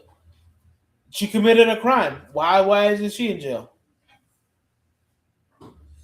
If Because we it's are, like ICE is doing, a lot of ICE is doing, if we are saying that you are an illegal because you have an accent, go to the White House. That bitch has a heavy accent that fucking my grandmother, my mother that's been here for fucking 40 years. Why isn't there outrage to tell her for her to learn English? Because what she speaks is not English. That's gibberish. Yeah. Right, but there's no outrage. Why? Because she's white. She's European white. Yep. How come ICE is not going after the Italian, the Swedish, you know what I'm saying? These and let's cut the crap, because I love when people say, "Oh, when you come to the United States, you have to assimilate with the culture that's here." There's so many different cultures. There is no such thing as an American culture, because America does not have an identity. Everything that America has been stolen from another country. Yeah, dude, it's crazy how you have in New York, you have Little Italy, Harlem, Spanish Harlem, Little Asia. My old neighborhood is Little Yemen now in Google. Right. Like there's little different parts of the world. Washington is called Little Dominican Republic. Yeah, and it's all in New York. So you sit there and assimilate to the culture. Which part? Because when you walk down this street, it's Dominicans. You walk down that street, it's black people. You walk down that store, it's Asians. Here goes the Muslims. Like which culture you want us to assimilate to? The down south farmland? Okay, there's black farmers, there's Asian farmers, there's Spanish farmers. Where it's like what the fuck, bro? Because this is the problem. There's this imaginary war that these people are fighting, thinking that we're trying to replace them, and it's like, no, we're not trying to replace nothing. The fact is, you guys realize that we offer more because we're genuinely happy and we have a culture that we took from our country, and you have nothing. That's right. Because like, let's be honest, like we said this even before, even the Irish were hated here. Oh yeah, they have their culture that they come from, that they bring to America. Well, that was another YouTube channel thing that I saw where there was this one lady that was like, well, you know, you got, and then you gotta assimilate to the thing, whatever, and then he's Muslim, and he goes, assimilate to what? Yeah. I go, nothing. He goes, yeah, nothing here is from this country. Yeah. And she's like, well, you know, when he goes, she literally said, oh, when other culture, when other people come here, they don't keep their culture. They adapt the American culture. He goes, you're lying. He goes, when the Irish came here, and then the Italians came here, I go, didn't they fight? Yeah. For supremacy? They bring their mobs here. Yes, exactly. You know, it's funny because you have the Italian mob, the Irish mob, the Yakuza, the I don't know what was the Chinese Triad. The Triad. All those gangs came here. All of them came here. Right. So what? Like to your point, what culture? Bro, you literally, you guys, everything is stolen. Yeah, and also, Hutch, remember I was talking to I was telling you and DJs like my generation, because remember I only saw Tyson after he came out of jail, but my generation had Felix Trinidad and Miguel Cotto, and show was like, this is what I want to say is that the Puerto Rican people love our Puerto Rican people, and I was telling shows like, cause think about it, like being from the Bronx and being Puerto Rican is double pride, because Right. you don't never see any representation from us. When you go to boxing, there's a lot of Mexican boxes, black boxes, and white boxes. Specific Puerto Rican boxes we don't get. So Trinidad and Miguel Cotto, when they became big, it was like, here goes representation for people that don't have a voice. And what Bad Bunny did was he gave a voice to a bunch of people that do not have a voice in this country. Correct. Because when you boil it down, it's always gonna be poor versus rich, black versus white, and then the Asians and the Muslims are gonna be throw them out because we don't like them. Right. And the reason why I say that is because we come in different colors. The Spanish people, Hispanics, and Spanish people. You go to Spain, they're white, blue eyes, blonde hair. You go to Puerto Well, Rico and DR, they're black and white. You go to places in Mexico, and that's what I tell people. I said you got the regular Mexicans that look like the Native Americans, and then you have the telenovela Mexicans. And they're Yeah. like, what do you mean the telenovela Mexicans? I'm like, if you watch Spanish soap operas, the majority of the women that you see that have blonde hair, blue eyes, and look white are Mexican Yeah. or Venezuelan. Not for nothing, you know, has a also big mix Cubans. Yes. You want to know why? Because in the days before Castro, a lot of European countries went there on vacationing. Mm-hmm. So you have Cuba is a melting pot of people with the ancestries that come from Europe, and you also have women there that might have my complexion, was a dark complexion, and they have them with blue eyes because their great grandmother or great grandfather had blue eyes. Yeah. Shit. And even in those countries, there's a racial fucking undertone with that shit too. The light skinned Spanish and the dark skinned Spanish don't like each other. Of course, yeah. But you have that in Italy. Yeah. Yeah, oh yeah. Regular Italians versus Sicilians. And the funny thing is, like, all of those European countries, like my brother was in the Navy, he goes, the one thing they all have in common, they hate Americans. They hate Americans. And my brother's like, what helped me out was that because I could say that, no, I'm from Spain or I'm Spanish, and they'll see it because they know I ain't them. Like, even my boy, I'm not gonna say his name, but when he was a cop, he was saying that he was too light skinned for the Spanish people and too Spanish for the white people. Uh-huh. So he was in this middle of society because the police department is also racially divided. Very, very big. Very big so, racism. Yeah. So I turned around to him, I looked at him, I said, congratulations, you know what I felt like. Yep. And he's like, what? I was like, yo, dude, I was too dark to be accepted by the people y'all was expected to inspected by, but I didn't know Spanish like that. So the people that I was in, the people that I were accepted by didn't accept me because I didn't speak Spanish. Like, you people don't, like, you don't realize, it's like we get hate from everywhere. Bro, not for nothing. My father's mother, darker than show, but hated people, hated dark skinned people.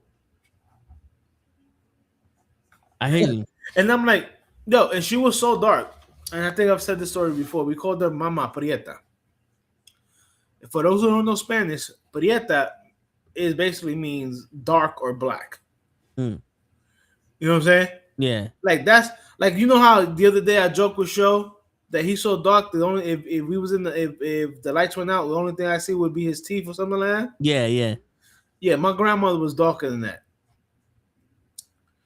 She married my grandfather, who was a Spaniard, blonde hair and blue eyes. Same thing with my grandmother. My grandmother wasn't that dark, but she was darker than I am now. Yeah, yeah. So people, this is what I tell people: said genetics is crazy. Yeah. And this is why you can never, like, I would never understand how nowadays you people want to talk about race where you walk down the street and you're able to have a conversation with anybody. I walked down the street and I had to worry about if my sneakers looked too new, if I was wearing headphones that resembled the iPhone fucking phone. I had to put my chain in my shirt. Like, you know what I'm saying? Like, you had to, Dude, you had to leave shit in your pocket. I had to rock my headphones, one off, one on. Yeah. Like, you had to leave shit in your pocket till you get to where you was going, then you could put it on. You know what I'm saying? Like, like you walk down the street looking over your shoulder. Nowadays, you don't have to, and everybody hates each other. Right? Like what? We lived in a war zone back in the day, and it was probably worse for you than it was for me because, like I said, I'm a little younger than you, and I'm a part of the era that transitioned into shit. You know what I'm saying? So you know what? You know what? Yes, I had to worry more about somebody stealing my shit because they like my shit. But I don't remember growing up and hating somebody because they were a different race than me. Yeah, me neither. I remember going to 187th Street in Fort Washington or around there, which was a predominantly Jewish neighborhood because my sister was in dance. And she was in the dance studio that was right across from a park. And I remember playing with Jewish kids. Yeah. I remember playing with black kids. Yeah. You know, I remember us fucking trying to challenge each other of who can go highest in the monkey bars. Yep. Playing asses up. You know what I'm saying? Playing tag and running all over the park. Yeah. Ducking under people fucking on the swings. Yeah. You know what I'm saying? Dude, there was no, I'm black, you're Asian, you're Jewish, you're Spanish. There was none of that. The music was so diverse in our playlist, and still is, that that's what amazes me because I'm pretty sure you get somebody that's my age, they're brainwashed now, but you get them off of TV and their representative isn't representing them. You get them for real. You throw on Killing with no, not no. I guarantee you that we fucking they'll be guarantee you they move their hips because they know that fucking song. Right. You can't. Yo, dude, I wasn't allowed to leave my house, and I went to house parties.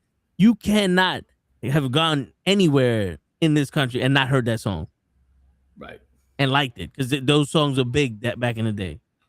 So I'm sitting there like, yo, you grew up on fucking reggae, rock music, rap music, freestyle music, Spanish music, right, so country music, boy bands, female. Here's the craziest thing, right?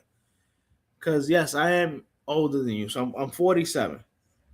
I grew up listening when rap first started.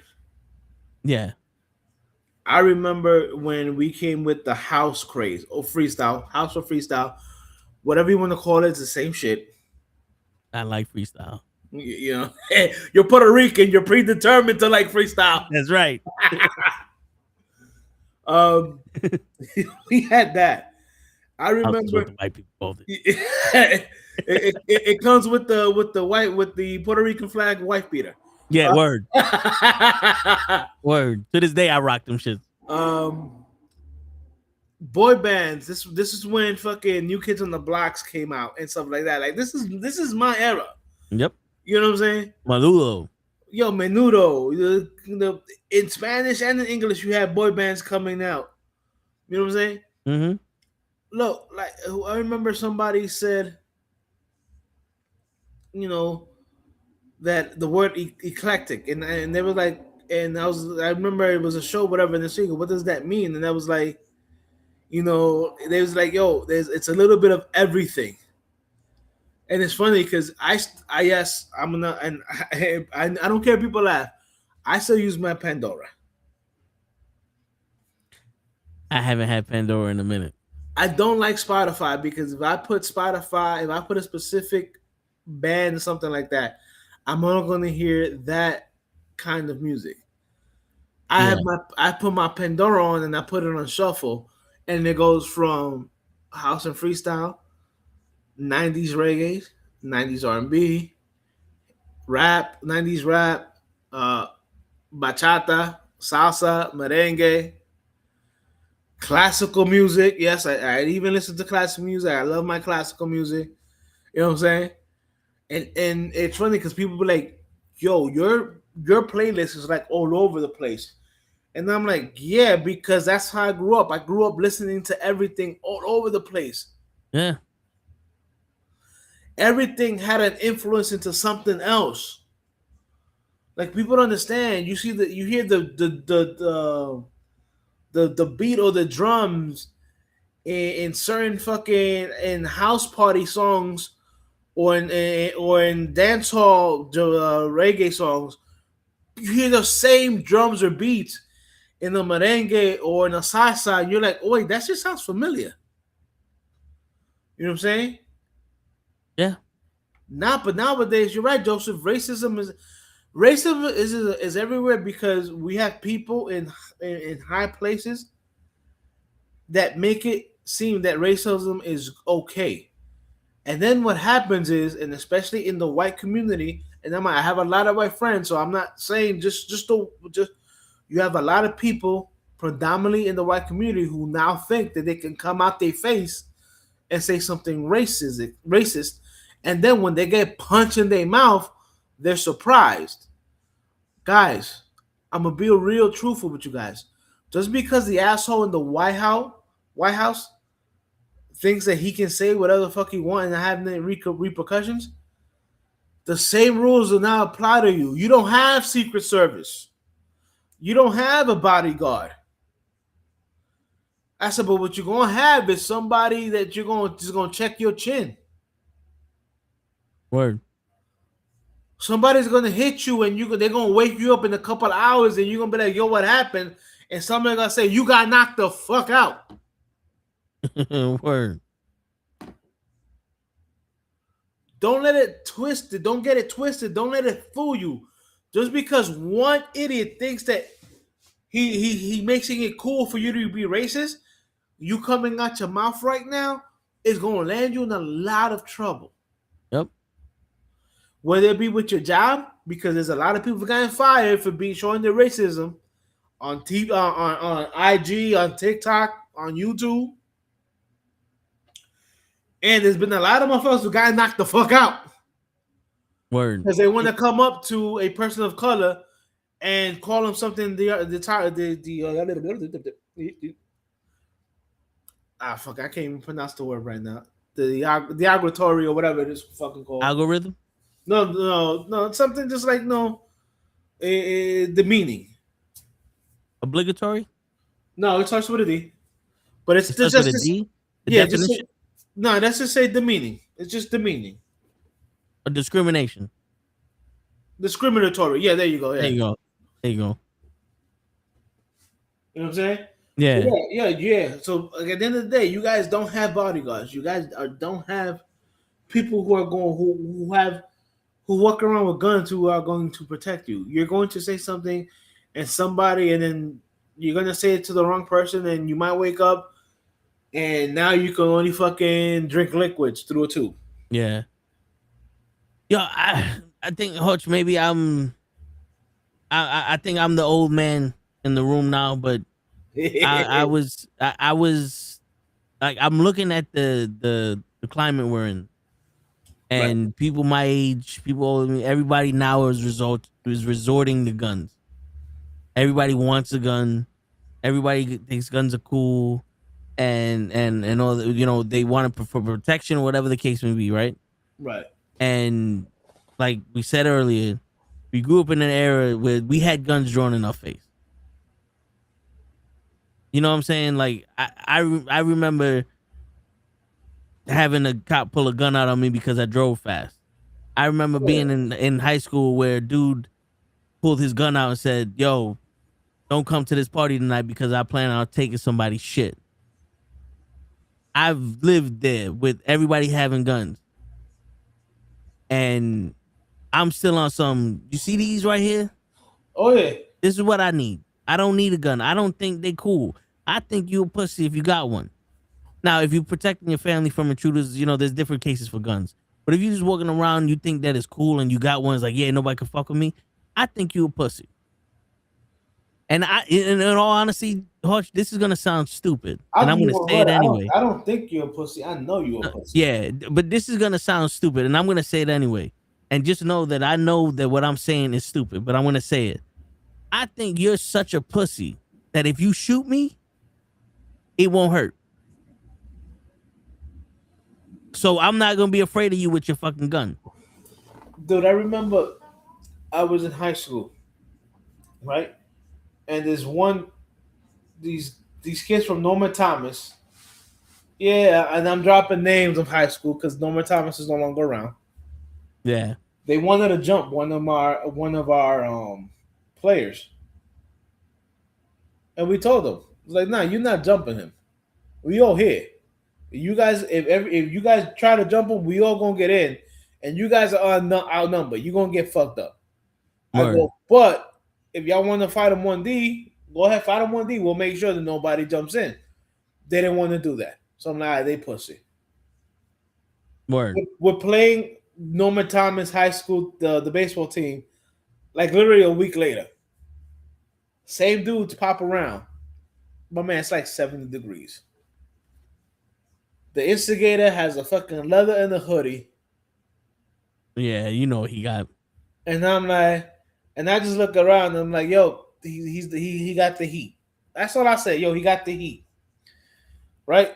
I mean, and the other dude was a big dude, but with a bubble. And they really go, how you know that he got the heat and not the big dude in the bubble? I said, because the big dude in the bubble thinks that he's big and he can fuck somebody up. I go, the other dude with the leather and the hoodie is like 5'2". Yeah. I go, that's the bitch. And somebody's like, yo, damn, really? I'm like, yo, that's the bitch. So he's the dude with the gun starts fucking with my first baseman. And I still remember my most of my teammates' names. My first baseman was Manny. Right? Hey, that's me. Mario. Manny was cool, right? He was a cool cat. Just like, you know, like after a while, you know, he's gonna tell you how it is, and you're gonna piss him off, right? Yeah. So the dude is fucking with him. He's like, yo, don't worry, after the ending, I'm gonna fuck you up. Just like that, in front of a referee or umpire, or whatever the fuck you want to call him. He goes, yo, don't worry, after the ending, I'm gonna fuck you up. The guy says something again. He goes, yo, don't worry, after the ending, I'm gonna fuck you up. Right? I guess the referee, the umpires, they call time. And that dude is like making jokes or whatever. My first baseman, literally, he was left-handed, takes his glove off his hand and reaches back and co-cocks him. Bro, everything erupted. We're fight. I was like, yo, I hate fighting or whatever, but some dude was charging on me with a bat. I picked up a ball. Now, mind you, I was a pitcher. Dude, I hit him with a fastball right in his fucking chest. Yeah. Boom. Shit. Another dude came on. I grabbed another ball and fucking hit him. I think I hit him in his fucking thigh, bro. And then apparently, you know, I gave him the OD Charlie horse. All you saw him go down. And he was trying to get up and he couldn't get up because his leg. Shit. Right? So I'm in the area of like the pitcher's mound or whatever. The dude in the leather jacket and the hoodie. You can see him creeping out to like center field. My catcher, Francisco, is a fucking nut. This dude is fighting still with his the equipment on. If you ever play baseball, you know that equipment is hard to move in. Right. He sprinted out the center field, hit dude in the back of a leg with the bat, right? and started running back where I was. All you heard was gun. The dude fired like 3 shots. Right, they were only in the vicinity that I was around. But we was in Central Park too, in one of those fields that really it's like an open space, and and there's like a brick wall like 200 yards away. Bro, I heard gun. I hit that brick wall in 1.2 seconds. Like I didn't even you know how people try to say, "Oh, did you try to climb it?" No. I was running so fast that I literally jumped, hit my foot in the middle of the wall to boost myself up to grab the ledge and pull myself over. That's it. Yeah. I was like, there was no climbing walls or whatever, bro. So we came back after all that shit, right? And our side of the thing. They stole a lot of our shit, and I had a glove, and I was like, I had taken my my cheap glove that day, because I was like, yo, we're playing Norman Thomas. So I'm like, yo, this might be some shit. Nigga stole my fucking cheap glove, bro. I'm like, yo, you guys, and it's funny because I knew people from Norman Thomas, and I'm like, yo, tell anybody on that team who stole my glove, they're a bitch made motherfucker. Word. But you know what I'm saying? It's like, yo. And then I'm like, people's like, yo, but were you like, I'm like, dude, the guy had a gun. I'm not going to fucking try to fight a guy with a gun. For real. After he pulled it out. I'm sorry, it's not happening. Yeah. I go, but guess what? I went to a school called Martin Luther King. That was a bad school for people who don't know. A very bad school. That school had metal detectors. That's a high school. So we was already fucking categorized as criminals even before we even got out of high school.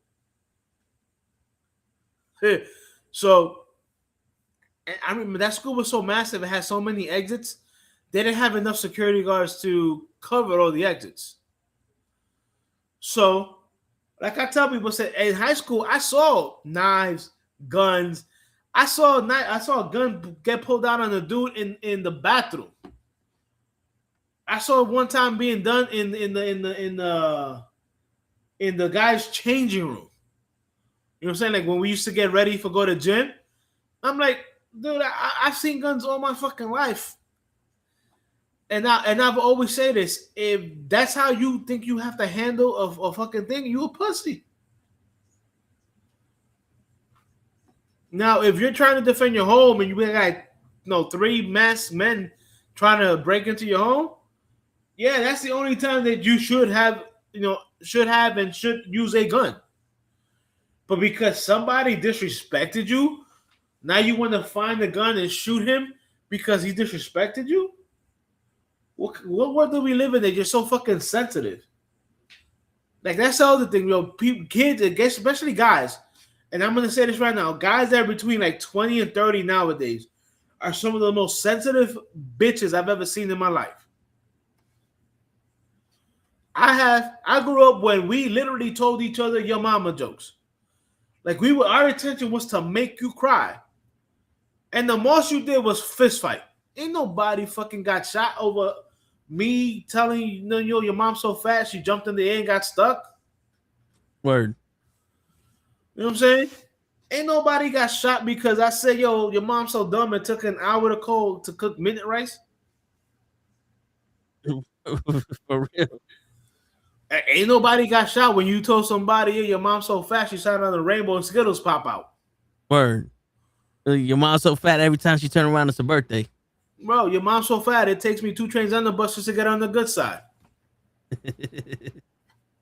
Your mom's so old she got Jesus' beeper number. your mom's so fat she uses a VCR as a fucking beeper. I mean, all of them motherfuckers. You know what I'm saying? But nobody got shot over that shit because people weren't that fucking sensitive.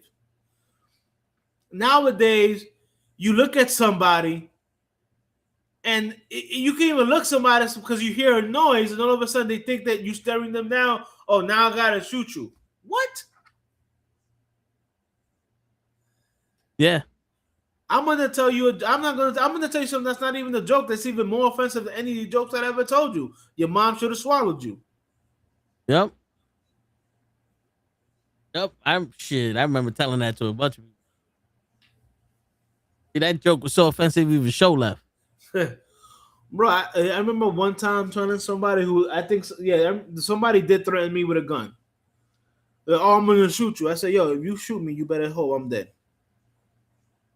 Word. And the dude just looked at me. He's like, what? I said, if you shoot me, you better hope that you kill me. I said, because if you don't kill me, it's over for you.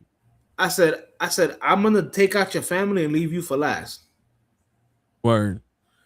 And the dude looked at me and was like, yo, you fucking crazy. I'm like, I'm not crazy. I go, but if you shoot me and you don't kill me, I'm going to hurt everybody that you think you love. And leave you for last. I'm gonna make them all suffer to make you suffer, and I'm gonna leave you for last. And he was just like, "Yeah, I'm not gonna fuck with you." I'm like, "Better not." And then you know what I like to add when you threaten them like that? I like to add that, and then I'm gonna sleep like a fucking baby. I'm gonna do that shit, and I'm gonna sleep like a fucking baby. Joseph, you know what the funny is, bro? and Toe would tell you, bro, I always got a smile on my face. Dude, yeah, it's always the ones that are the comments that's dangerous ones. Cause yo, we grew up. One, act like you got some sense. 2, the loudest person in the room is the weakest person in the room. Yes. 3, don't start no problems, but you finish the fucking problem. Don't start none, won't be none. Word, but if somebody starts with you, you finish that motherfucker. Remember, our parents told us, if somebody hits you, you hit them back, but harder. Yep. Mama didn't raise no bitch. Word. There was no this if somebody hits you, vote for Congress. Teacher, hell no. Yeah. Yeah, like fuck all that. I remember shit, my brother was getting bullied, and my mom told my brother in front of the fucking teacher and the principal and the parents of the other kids, if they get next to you, pick up a chair and you smack them with it. Don't worry, I'll come in and protect you when they call me. And my mother said that shit, and they're like, "What?" I said, "If you're not," she's like, "If you're not gonna protect my kid, then my kid's gonna protect himself, and then we gonna have a problem when I get here." Yeah. And the thing was, my pops was always there. He's a silent man. But like when my mother said shit like that, they looked at my pops, and my pops gave him the look like, "Oh, I'm gonna fuck you up too. Don't get it twisted." Like this isn't one of those things where my wife just says crazy shit. No. If she wants me to fuck you up, I'm fucking you up. Pops, and your pops is gonna look at them and just give them a light little nod. Yeah, like that because my pops was one of those. She speaks, I do the talking. Yeah, with my fist. Yo, there was one time, and I wasn't there to witness this because I was playing a softball game, and it was an argument between one of my coaches and my mother, and the coach made the mistake, and he stood like he walked to my mom's, and they got face to face, and my mom's not gonna back down from nobody. No. And they're arguing, and my mom turns around and goes, Hispanic moms don't back down from nobody, yeah, except for maybe their mothers. Yeah, and my mom turned around and she told me the story, and she's like, halfway through, she's like, "Where the fuck is my husband? Like, where the fuck is your father?" My dad was in between both of them, ready to fuck this nigga up.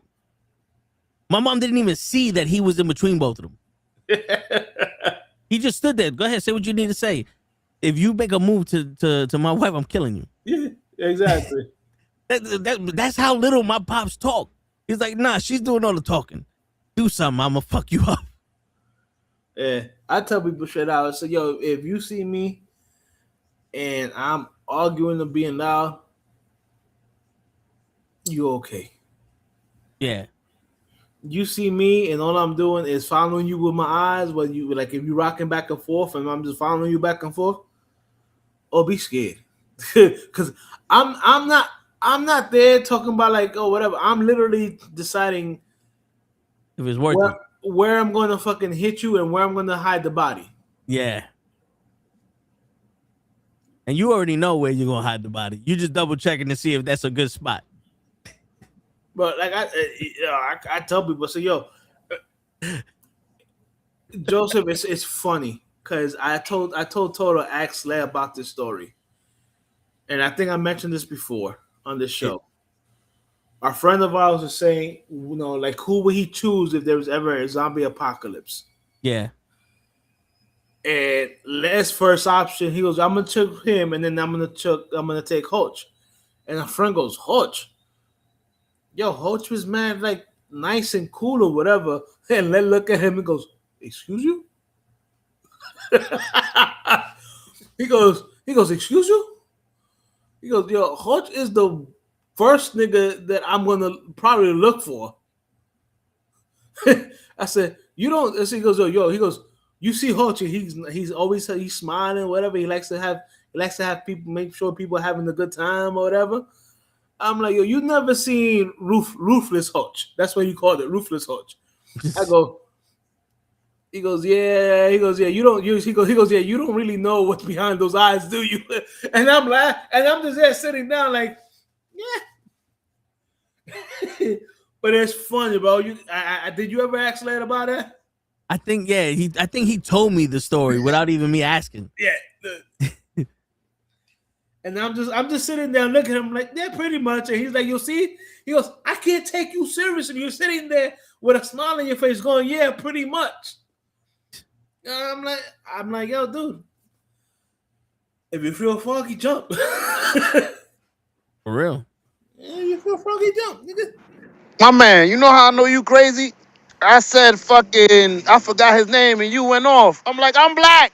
Relax. Yeah. Why you gonna call me crazy, man? I'm not crazy. While he's twitching in the corner right now. I'm not crazy. I'm not crazy. I'm not crazy. I'm just deciding if I want to let you live or not. Yeah, you know. I'm calculating. Word. I'm gonna calculate how many pints of blood I'm gonna take from your body. Word. I'm gonna sell it on the black market. So should I take your kidney and sell it? That's $15,000 for a kidney. Mm-hmm. You a drinker? No? Okay. Wake up in a tub with a hole on your fucking right side. What happened? Who said Like the you steak wake ice. up? Come on, you gotta let him experience it. I think I saw a movie like that where niggas was waking up. Yeah, They it was was killing their hostile. cookie. Okay. Well, I'm not gonna let you wake up. Yeah, those people did that as a business. Where's the fun just- in that, Hodge? You missing the You gotta- scene. Gotta let them know what was missing. No, I gotta show you. See, show. I'm gonna tell you the mentality. See, because you're sitting here going, "Oh, I'm gonna let you know that you fucked up, and the rest of your life you're gonna have to live with it." Our mentality is we passed the point where you have a rest of your life. Word. I The don't care. lesson What now you is think. you're not here no more, and You hopefully the next motherfucker learns that lesson before he fucks with me. You just don't. You already done fucked up. Yeah. It's like the legend of your accident is gonna go down to these streets, and niggas is gonna learn from that. You are now have been turned into a statistic. You are now what we consider an urban legend. Yeah. You are now on the shirt. Yep. This spot in the street is where your memorial is gonna be. Shit. Kids, we don't promote violence out there, kids. But that don't make me crazy. Word. No, I'm just defending myself. And yo, dude, I'm telling you, I'm happy that something made me go, okay, I have to learn before I do stupid shit now. And I maybe it's common sense, or maybe it's the fact that that I've been told twice. You know what I'm saying? So like when I hear people talk about like they like to drive fast, and I see people driving fast in the street and all that, and I go, "Oh, you like to do it, but I learned the hard way. I can't do that because I almost had my shit suspended twice. I was in an accident. You know what I'm saying? Like Man said I used to really do it. yeah, And get like you know, caught. like I understand y'all people like to you like to drive fast and you like to, race and all other shit. You don't understand is that I was driving on the fucking the side lanes, with the hazard where you park because you have I was driving on that to get home. You like you know what I'm saying? Like y'all people don't understand. I'm doing 100 miles an hour because I'm pissed off because the dude in front of me was going the speed limit. And now I have to get away from everyone on this highway. You feel me? Like that was my shit. And then shit happens in life and you realize, you know what? I don't need to rush. And I learned that when I scared the living shit out of my brother. Now, listen, my brother's been in the car with me where I've been driving with my boy and he likes to drive fast and we just fast and the furious down the highway. The day that I scared the shit out of my brother was the wake of my mother. And we had to go home to pick up something. Now, my brain was, we need to get this shit as fast as possible so we can get this shit done with. So I didn't have perception of time. I didn't have we got 10 minutes, 15 minutes to go home and get it. I had we need to do it now. Yeah, that mentality will get you. So imagine driving down local streets at 95 miles an hour. I don't think I stopped at one red light. And I went down the wrong way of the street twice. You know how in Castle Hill there's a fork in the road? Oh, I know. Yeah. I went down that fork in the road the wrong way because I was like, yo, fuck this. I'm getting this shit. And I was daring the cops to stop me. Fuck y'all. Dude, you have no idea. I was. Like, I know you was ready to die, nigga. Yeah. Like, it was serious. And that was when my brother turned around and said, yo, don't you ever fucking do that shit again. I was like, yo, listen. I hear you. And then, my uncle talking to me and I'm realizing, like, you know what? Maybe the shit I'm doing isn't safe for other people. Because God forbid I hurt one of these motherfuckers. You know what I'm saying? Because there was a long time that I lived that I didn't give a fuck what happened to me. But I gave a shit what happened to other people. So when I drove people in my car, I cared about their lives. You know what I'm saying? Nah, I hear you. So it's like, that now I hear that and I'm like, yo, listen, I drive a good pace. You know what I'm saying? I'm not in no rush. But if you want me to fucking scare you, you let me know. I had one chick. She was like on some, I drive fast everywhere. I love driving fast. And I know girls for some reason that's like an aphrodisiac to them. That turns them on if you drive fast with them. You know, that shit Fast and Furious is true. But then when I'm like I said to show, I'm not the type of nigga that's gonna do shit to impress somebody. I do shit because I mean it. So if I'm mad at you, I mean it. I'm mad at you. So I said, you gonna literally point out a nigga that's speeding, talking about he knows how to drive, so that I don't know how to drive. Yo, I slammed on that gas pedal. I fucking went from going 50 miles an hour to 90 miles an hour in like what felt like half a second. And she's over here, no. I said, no, I'm gonna show you how to drive. Let me show you how to fucking drive. Let me teach you. She ain't never said another word about my driving. Yeah, don't you love it? Yeah. Now you don't want. Okay. Yeah, what happened? You forgetting that your life is in my hands. Shit. Because I was also taught that, like the car is a weapon, it's not a toy. But then again, you're a kid, so you do stupid shit. So then when you get old enough, you're like, no, you know what? You're right. This car was a weapon. I could have did a massive damage. Especially when you see those people. You ever see the story of the 13-year-old kid that fucking stole a car and then crashed into a building and killed himself? Yes. Like, you start seeing shit like that and like, yo, this kid is stupid. And then you're like, wait, hold up. The shit I just did yesterday was worse than that. You know what? Yeah. It's like, you know what? Let me not do that. I've been there, but like, yo, that was a stupid. And then you go, wait a minute. Word. Yeah, I think I did something worse. Yeah. Because I'm not gonna lie, like sometimes you gotta do what you gotta do, right? And when when we drove to Florida in the Tesla and we dropped Show at his house. We took that ride before, Hutch. Oh yeah. I got in the driver's seat because Show didn't want to let nobody drive. And Cruz looks at me and goes, I need you to drive this car like a man. Dude, from Show's door to Cruz's door, 40 minutes. That's impressive. That's how fast I was driving.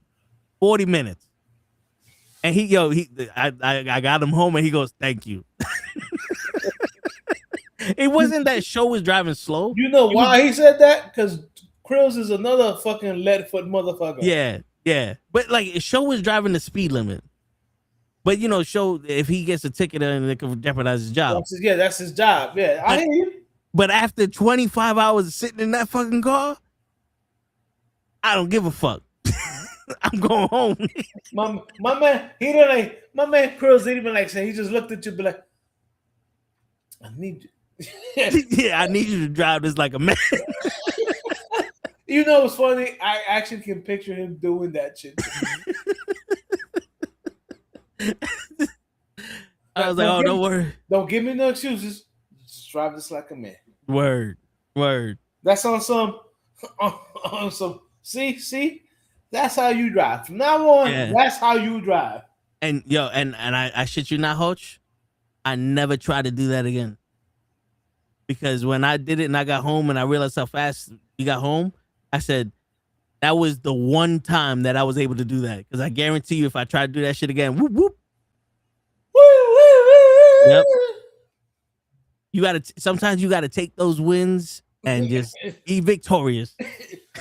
I don't need a rematch. My man Toe said, okay, you want me to, all right, let me loosen up. I'm gonna play. Gotcha. Yep. Highway to the danger zone. You fuck around. We had that going. We had some theme music going. Oh, stop playing. That shit, Ride Like the Wind, the fucking the Wonder Woman soundtrack shit from I think the first one or something. Oh shit. I was like, yo, you take care of the music, I got to drive. The fact that you guys had Highway to the Danger Zone is fucking hilarious. Shit. That's fucking awesome.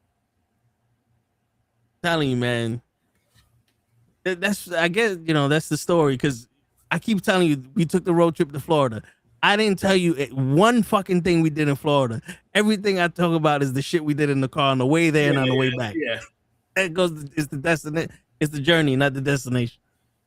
Yes, 99% of the time. Word. Like, nothing will beat that concert that we had one of the times we was driving home from Show's house. Yo, we had a concert, bro. Yeah. You had me, you, and Ray singing. Meanwhile, Len is knocked the fuck out. Word. In the back. Word. And we're like, yo, how the fuck is this motherfucker sleep? All right, well, we're gonna keep on. They're singing Backstreet Boys, NSYNC. And I'm pretty sure I saw Lay bopping his head to the Backstreet Boys. He was probably bopping his head to Bye Bye Bye. Word. He just wanted to act like he was sleeping so he could look cool. Nah, man. It's just funny because I remember that night I looked at you and said, I almost hit you with the fucking line from the movie with the Ice Cube and the kid from It's Always Sunny. All right, that's how we're going to do this. We're going to do this? All right, let's do this then. Yeah. Because I remember you put on fucking NSYNC. It's like, you like, Jose, this is mine. I was like, all right, word? You going to do this? I looked at Ray. I was like, this how we going to do this? Yeah, all right, let's do this then. Yep. And I started singing. And I saw you people. I'm like, oh, shit, okay. He's like, all right, fuck it. We going to do this then. That's it. Fuck it. We got our daughters going, I don't really fuck with you. Like, oh, we're doing this. All right, fuck it. Yeah, we're going to do it. All right, fuck it, let's do it. I'm pretty sure we sped past some fucking cars and they looked at us like, yo, we just got passed by a car with a whole bunch of dudes singing NSYNC's Bye Bye Bye. What the fuck? Yep. Why they listening to the fucking little oots niggas? Yo, and we there, and I'm doing the fucking the little move, so like that. Bye, bye, bye. Doing the little bye shit. We're just having a great time with it. Fuck it. Hell yeah. Shit. I mean, fuck it. That's what we're gonna do. We're gonna do it. All right, fuck it. Let's do it. That's it. Watch. Next time we go over Show's house, we're gonna take over Show's house and we're gonna teach his kids the fucking song. That's right. We're gonna have some fun. Word. All you gotta do is let us know what time does this noise thing kick in. The noise complaints. Yeah. It's what? It's 9 o'clock. It kicks in at 10 o'clock. Fuck it. Let's do it. Let's do it. That's it. We got an hour. Bless you. Thank you.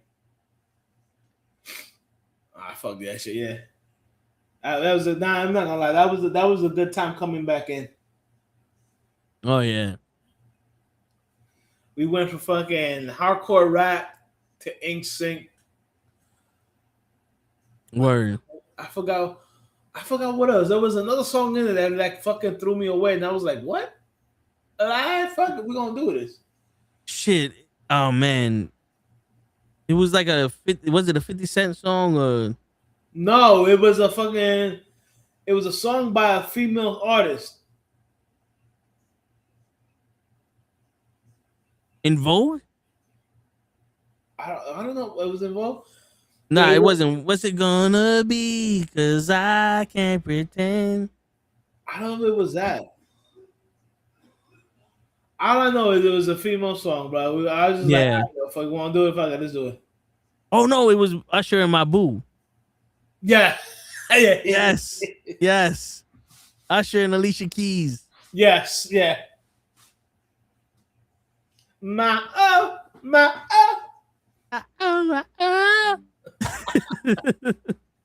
Shit. That was a good road trip home. Yeah, man. I mean, that was that doesn't beat the road trip to the Two Shows house the year before when fucking girls almost fucking jumped out the window to get some air. Word. And Lev was like, yo, what the fuck? Yeah, late though, we was opening up his door and shit. Like, and poor Gigi got pushed out the way by Joe. Word. It's like I was about to be like, yo, we ordered pizza. Lay, I need you to get out the car and grab it for us. Lev had just taken off his hat too, so he was like, yo, what the hell? Meanwhile, me and Ray on the other side laughing. Because we actually had the window down a little bit on our side.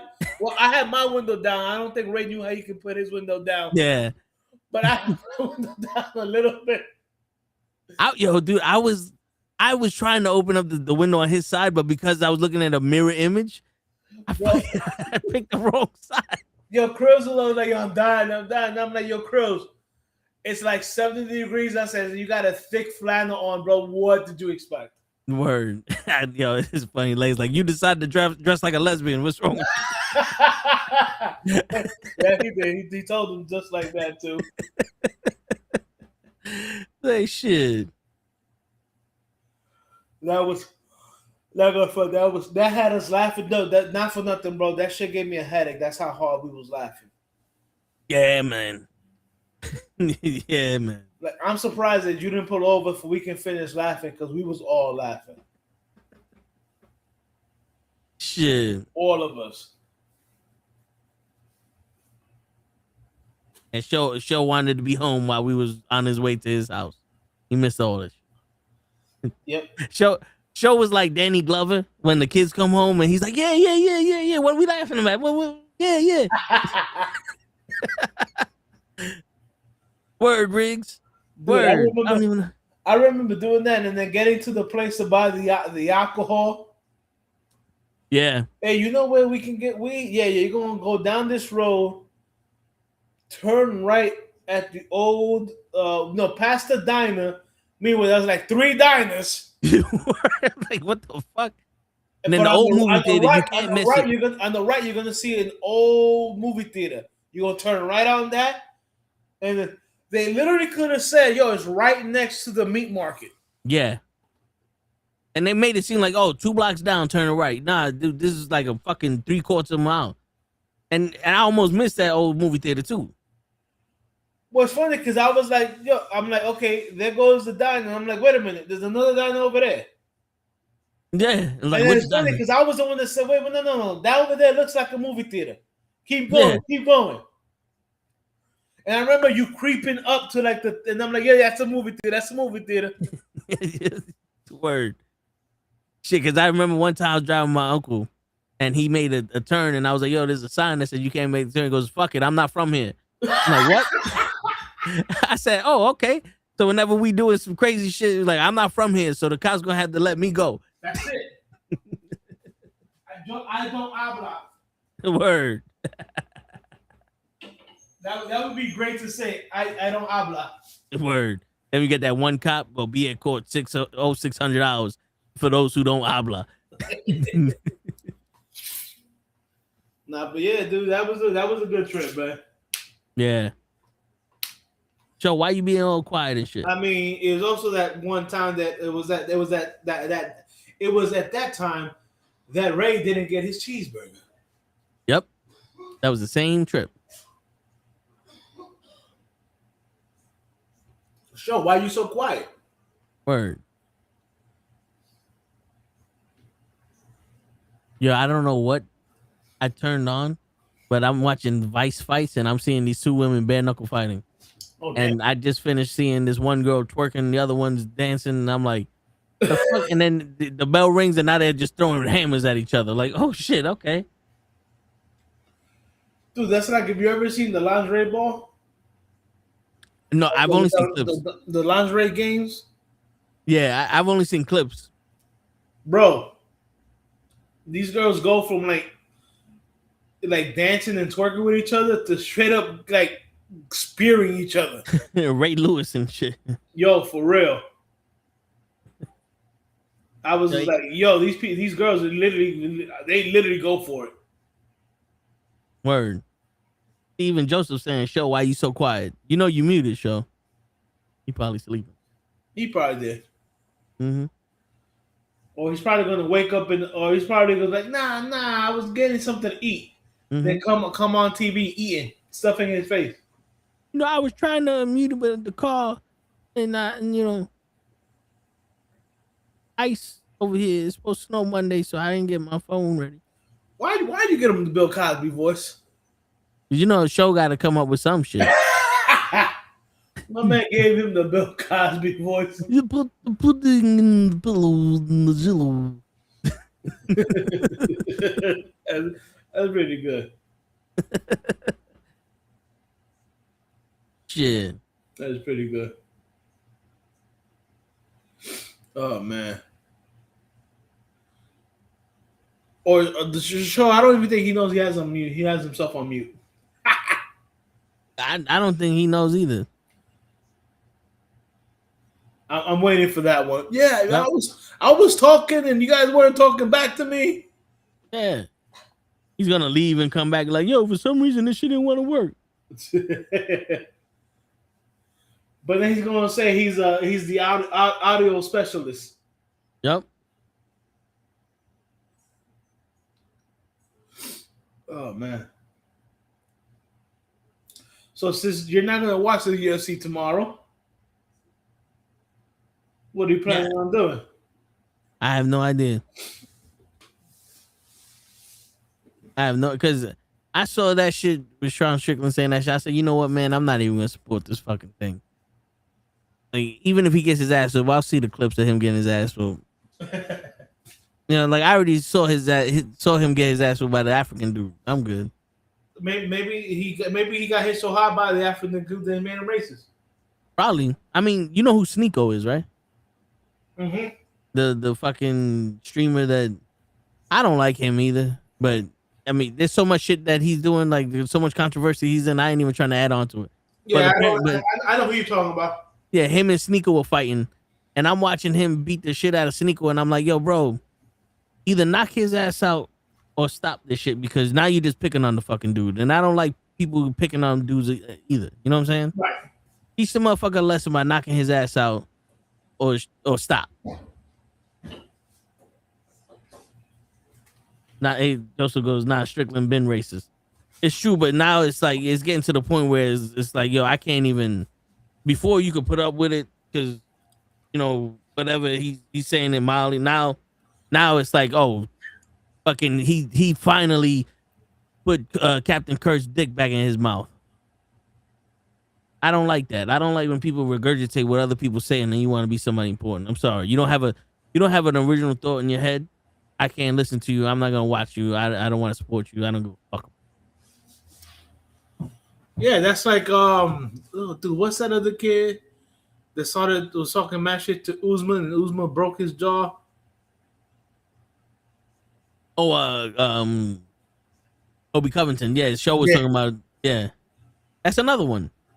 He's been told twice and he's still talking. It's like I don't think they understand what they're saying. Right. Like, I get it. Like, yo, free country, and you want to say shit so people can look at you. You want to be the loudest one in the room. That's fine. You could be the weakest person in the room. You could be the female of the group if you want. Because I look at them and I'm like, yo, if you were in jail, you're the guy that's being passed around.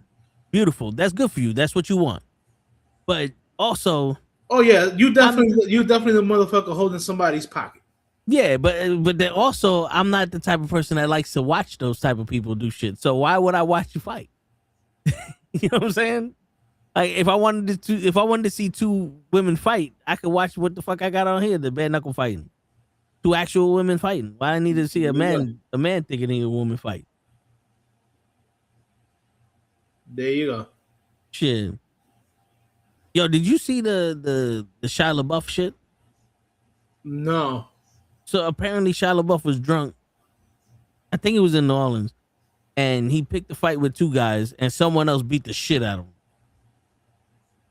And they arrested Shia LaBeouf, and then the next night he's back in the street with the fucking papers of him being arrested, and he's dancing and shit like that. And somebody's like, oh, a girl must have left him. And in my head, I'm like, you a pussy then. And I don't mean to sound like insensitive, right? Right. But from a man that has suffered so much loss in his life, the past 10 years, I did not allow that to break me. If you're going to let a woman that's still alive, that's just not going to speak to you because you're in a bad state, break you, you're a pussy. At this point, like, dude, it happened to you once, and now you're going to keep defaulting to that, you're a pussy. Right. Sorry. The same shit we was talking about with Will Smith. Yesterday, me and DJ was talking about Will Smith and, you know, that show where he's doing all this adventure shit. Right. I was like, yo, I don't see Will Smith doing adventure. I see Will Smith running away from his problems. And that's why I don't want to watch that show. You know what I'm saying? Yeah, no. So I'm like, so what, am I supposed to feel sorry for this fucking guy? You're supposed to be doing the work. You're supposed to be taking responsibility. You keep talking about as a man. When the fuck are you going to be a man?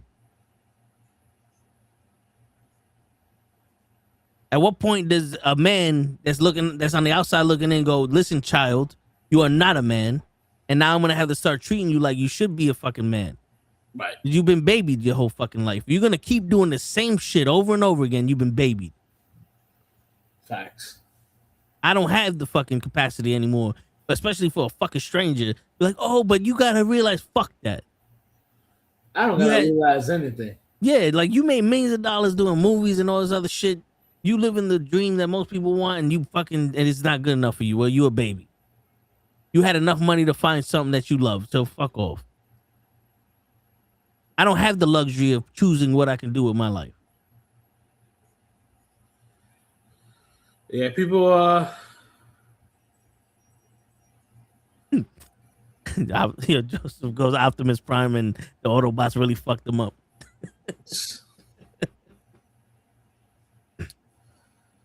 My bad, Hoach. I took that shit a little deep. Nah, man. We always do that shit here. Yeah. It is what it is. I mean, but yeah, I mean, I haven't. I thought that was like you were talking about an old clip. I know that was something new. Yeah, that happened a couple days ago.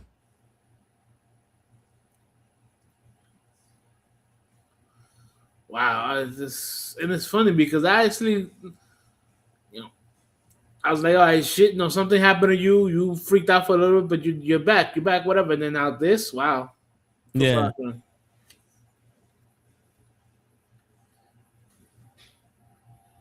Joseph was like, everything you said about him 100% true. I mean, come on, man.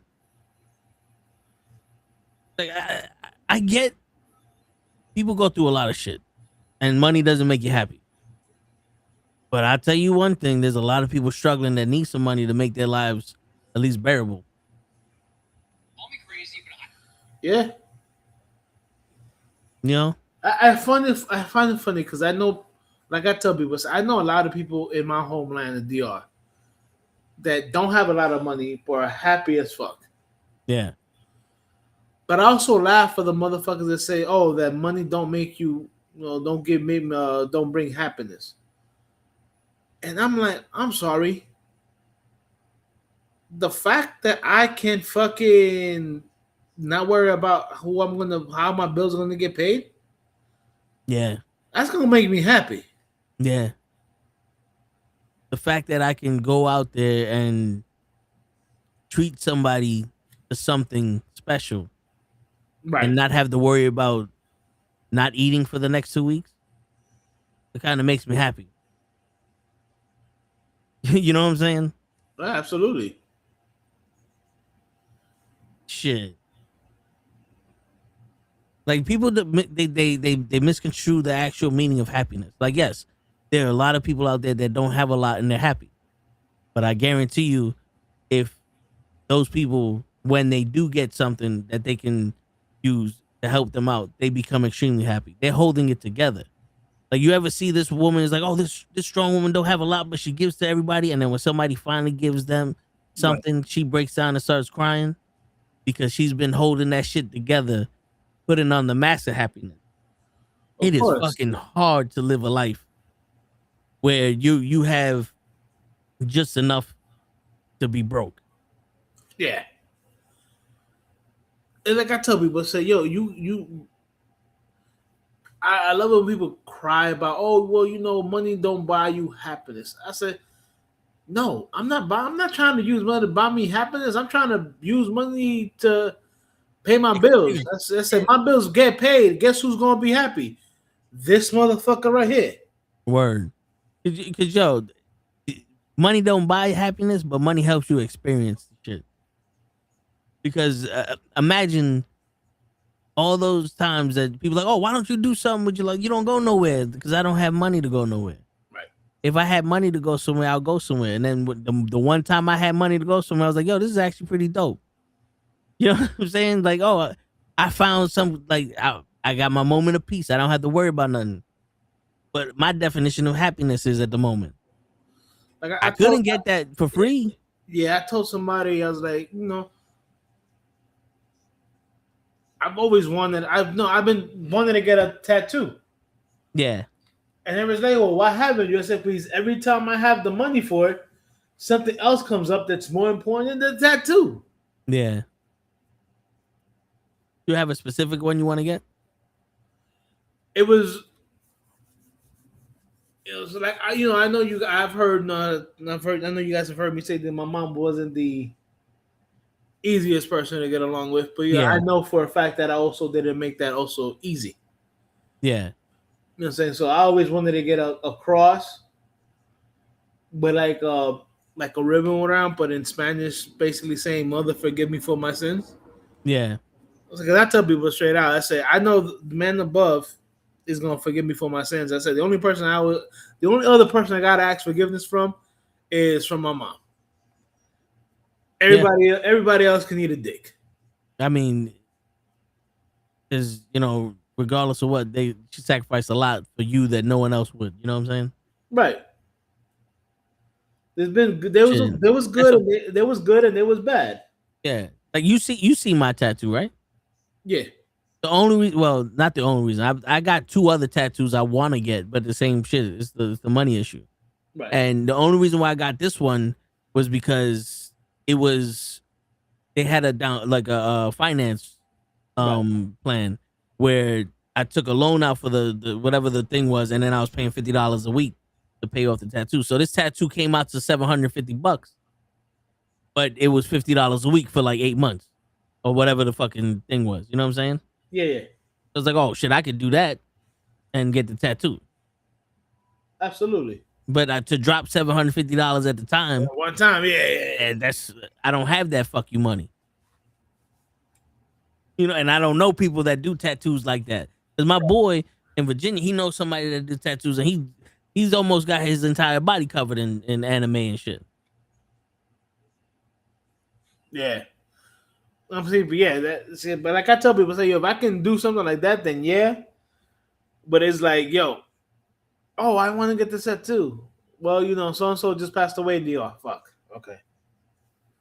Yeah. I want to get this tattoo. Yo, so and so, no, was it my mom needs this or my mom needs that? All right, fuck it, sacrifice, you know, for the rest of my family.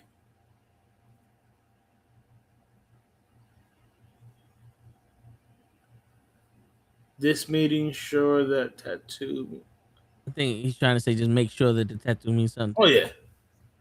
Yo, I'm not gonna get a tattoo just to get a tattoo, even though I'm a big Star Wars fan and my boy knows I'm a big Boba Fett fan.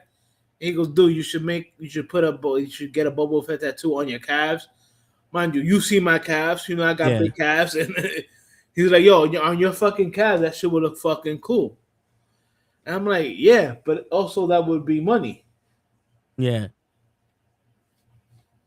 I hear you. Shit, I want well, you know, I got the tattoo of the word mother and the Disney characters on my chest, and I wanted a double-headed dragon on my right shoulder, where there's one looking down on my other tattoo for mom that would represent my pops, and the other one will be looking down on my back, representing my uncle having my back and shit. And then on my other shoulder, I wanted a minotaur because my pops used to call me the Raging Bull. You know what I'm saying? So like, I wanted, like, at the end of the day, it was like 6 or 7 tattoos I wanted, because I wanted a sailor. You know that famous pose with the sailors kissing the girl in Times Square? Yeah. I wanted that, but with a army man kissing Betty Boop, and that would be my grandparents. Oh, nice. And then a magician pulling a rabbit out of a hat for my grandfather, because he was a magician. Nice. You know what I'm saying? So it's like, there's a lot of shit I want to get that's meaningful. That's all gonna be original shit. So that shit ain't cheap. Yeah. What's up, Big Fool? What up, Big Fool? The vacation was dope, Big Fool. See me, I besides that tattoo that said with the cross, I'm big into mythical creatures, and the biggest mythical creature to me is the dragon. I've always wanted to get a dragon tattoo. Yeah. And that would be on my back, because most dragons are, you know, solitary, like by themselves. Yeah. And then depending on what arm I put the cross on the other arm, I wanted to put a lone wolf, because that's what I was for many years. I was a lone wolf. And everybody's like, yo, that shit sounds hot, like a dragon on your back and a wolf on your shoulder. And I'm like, yeah. I said, but that's money. Yeah. If the shit was free, it would be for me. Now, if I lived at home with mom and daddy, and you know, and I didn't have to pay the rent that I pay. Yeah. You know what I'm saying? Yeah, because also, if the tattoo we wanted could be one of those little $50 tattoos that they give. You know how a lot of people get them little tattoos that are just like, oh, I just wanted a cross, and they gave me a cross for $12. If that would suffice, then yeah, I get all those little shits, but I'm not one of those people that need little tattoos. Right. It's funny because like I tell people, say I have a big, broad back. I'm like, yeah, that you know, the little thing on my back is not gonna look cool. I need it from like the dragon's gonna have to be from like shoulder to shoulder Yeah, no, yeah. on the back. My my brother wanted to do like our family crest, but in the shape of the Mortal Kombat logo. Okay. So it's like we're like in that's a passage to the outer realm and shit like that. And we get the matching shit. That's fire. That's fire. You know, that's also money. Yeah. Money and time, because you gotta remember you're gonna invest hours. If sometimes Not only that, you also not like I tell people said, it's not only money and time, you also have to find the correct artist. yeah. Because if you do it with you can do it with somebody that's gonna make that shit look horrible, and then you got to spend more time and money to fix it or cover it up or whatever. Yeah. And the guys who do real great tattoos are not cheap. Yep.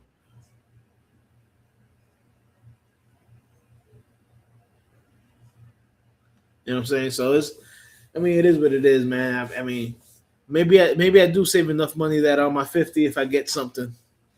Hey man. It's the beautiful thing about your life, man. You get it when you can. There's no time limit on when you know what I'm saying? It's like, oh, you got it 2028. It don't mean nothing now. Like, nah, it's still gonna mean You telling something. me it can be I'm sorry for 2004? Yeah. The 2004 is the only time that you can. Okay. Big Food, you still ain't apologized to 2004, Big Food. I'm mad at you.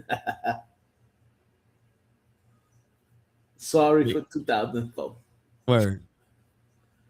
Shit. But yeah, man, that's I tell people, it's like, you do what you need to do, man. You know? Nah, I hear you. I mean, but let's go back to like when we started the show tonight. It was like, too many people want other people to be whatever they want them to be. I'm like, no, man. Yeah. You gotta let people be who they are. Yeah. Remember, it's not your job to agree with what they want to do with their life. It's their life, not yours. Yep. Shit, and you're not gonna agree with everybody either. No. But just because you disagree with people doesn't mean that they're wrong, you're right. It's just y'all have different fundamental thoughts. Like, y'all have different thoughts about shit. Like I tell people, like I learned a long time ago, like the saying goes, you can't please everybody, and if you're true, you're gonna make yourself crazy. Yep. That was the one thing that Bill Cosby said. I don't know the secret of success, but I know the secret of failure. He goes, the secret of failure is trying to make everybody happy. Yeah. Big Food, my water is tap water. I don't have sea or lake water in it. Tap water.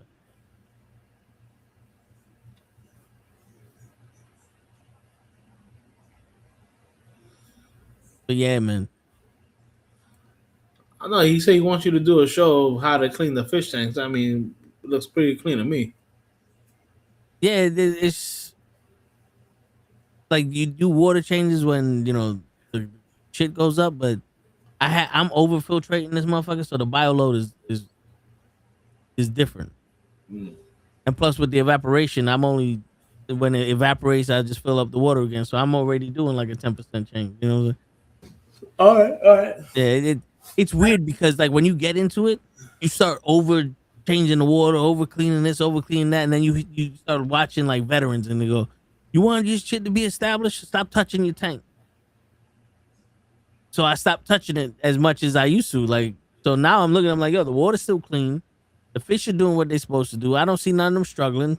Every once in a while, I'll do the water change based off of, like what the fish and everything is looking like. Because after a while, you can tell, like, I got to change this water. Right. And then you just let it be. Yeah, I remember many moons ago where we had fishes in my mom's house. And I was, they weren't even my fishes. I think they were my little brother's fishes. Yeah. But I was the one responsible to fucking cleaning out the tank and shit. Yeah. And I'm like, wait a minute, I didn't even want these fucking goddamn fishes. You sound like a dad. It's like, I don't want this fucking dog, but I'm the one walking it and cleaning after it. Dead ass. That's exactly how I felt. I'm like, I didn't want these fishes. Yeah. But yeah, it is what it is. Learn how to clean the fish tank. I know the pebbles, the food, and this and that. It was so bad that I would tell my brother, I say, did you feed the fish? Oh, I don't remember. I'm like, oh, dude, come on now. Word. And the crazy shit is fish will eat everything you put in that tank. Pretty much, including other fishes. Yeah, because the wild animals, they don't know when the next food's coming, so they eat. Now the problem is if they don't eat, and there's something wrong with the fish. Yeah. That's how it was with my cat. You know what's crazy? My cat, when I first got it, I found it in the street, and I was like, I found a way to keep it in my room the first night, and then for some reason it just got attached to me, and me and the cat was chilling. Like I'd never been over protective of any of the animals that I had. Like babies, I'll be on some Right. am I holding this baby right? Like I don't know if this baby or not. You know what I'm saying? Did you ever hold a baby when they're laying down and like, my bicep is bigger than yours, and the baby got his head like on my bicep. Is this baby choking itself, and I can't tell, or is this baby comfortable? Because I'm a bigger person than y'all, motherfuckers. Remember, I got this little thing in my hands. I don't have much room. You know what I'm saying? I hear what you're saying. Like shit. Yeah, because I'm a big dude also. So I be creating the baby, and I'm like, yeah, everything looks good. Word. And I start seeing them breathe, and I'm like, all right, but is this how you breathe, or are you breathing heavy? Like, what's going on here? Give me this one that got a little bit more durability on it. Let me get it when you break in the miles. Let me get it. It was not as fragile as it is right now. Word. When it can hold his neck up, you let me know. Fact. But I see him knobbing his head backwards. Word. Shit. So I guess show finally left, huh? Yeah. I don't know what the fuck happened.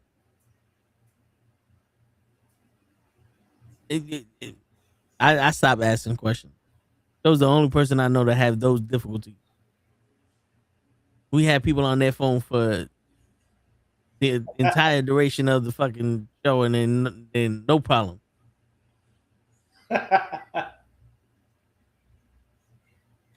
DJ's on the other side of the planet.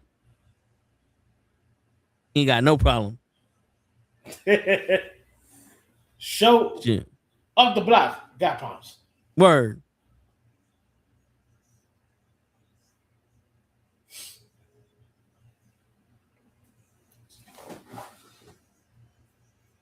Shit, man. You ever see the Fresh and Fit people, right? Yeah. Marlon and I forget the other guy's name. So the other guy, so the Fresh and Fit dudes, Andrew Tate, Sneeko, and other people were playing that Hail Hitler song from Kanye West at one of the nightclubs. What? Yeah, so they were on a stream, and they were in a party bus, and the girls are bored, and these guys are joking or whatever with themselves, and all this other shit, and they go to a nightclub, and the Fresh guy pays the DJ, and the DJ plays that song in the club, and Myron's putting up the Hail Hitler sign and all this other bullshit. They get banned from the club, they get banned from Twitch, and they all blamed it on Sneeko. Right. So now Fresh and Sneeko were in like a Twitter war, and they're like, "Oh, we're gonna fuck you up when we see you." Blah, blah, blah. So Sneeko walks past him while he's streaming. He's like, "Well, we face to face now. You ain't gonna do shit." And and I'm sitting there like, why y'all motherfuckers confronting each other on camera? Right. Like, yo, not for nothing. Because it's like, oh, we could go to this guy's gym and box. And like, I'm old school. We ain't going to box. We going to fight. There ain't no rules here. Because I don't like you. My man said the rules are there ain't no rules. Yeah, like the only time that we're gonna be on some rules is if we're fucking good friends and I don't want to fight you, but we need to do some shit. Then all right, we'll put some rules in there. But if we fucking if I don't like you, nah, we ain't. There's no rules here. But anyway, I'm like, why you on stream talking tough? Because you do know I can't do nothing because you got evidence now, snitch. You know what I'm saying? It's like, what you like? I'm gonna get up and smack the shit out of you. Yeah, okay, cool. Now I'm a man. I'm a man. But then your child ass is gonna go to the cops and I'm gonna go to jail because I smacked the child. Like, yo, that's not tough, bro. Nope. To me, that's the equivalent of fucking waving a gun at somebody that wants to fight you 1D. It's like, look, you know what I'm saying? Yeah. You got your whole crew looking at you and they think that you tough because you talking shit and they ain't gonna do nothing. How can they do something?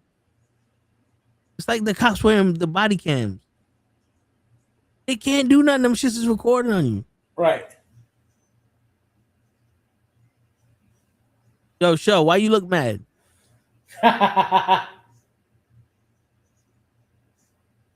Oh shit. He can't hear us. Uh-oh. Joe got somebody in the back seat talking about drive, motherfucker, drive. He's just wondering. He's like, wait a minute. I can hear them, but they can't hear me, and I'm not even talking. See? Now he's fucking. See? And a friendly fade or a friendly beatdown is what I say. That's what Joe's talking about. Hell yeah. Yeah. And he has it right underneath the light. Come on, bro. We're blinded by the light, wrapped up in a douche next to a satellite. Okay. I don't know. He figured if I just swing the phone around, people think I'm doing something. That way I could be like, but look, it never worked. I don't know why I'm muted again.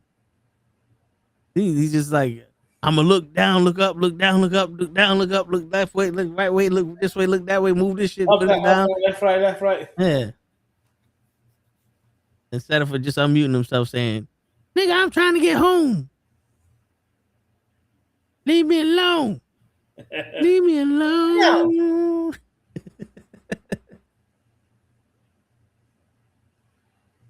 Yeah, even Joseph saying, show why you mad. What the why you mad?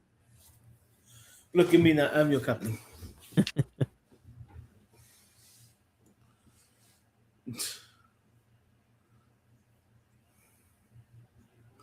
Let me see if he gets this message.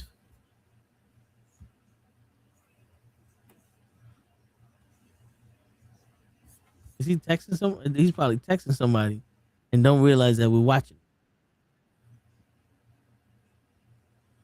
He don't know that we're here.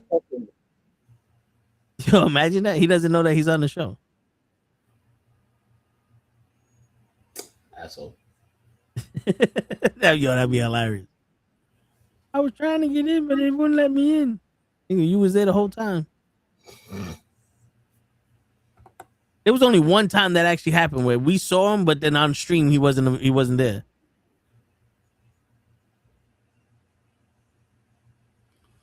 Okay. One time only? Yeah. That was crazy shit. The fuck is going on? Oh, he's looking at his screen, so he probably set up some shit all fucked up. He set up his Wi-Fi. He's connected to the Wi-Fi. Though. Why can't I hear nothing?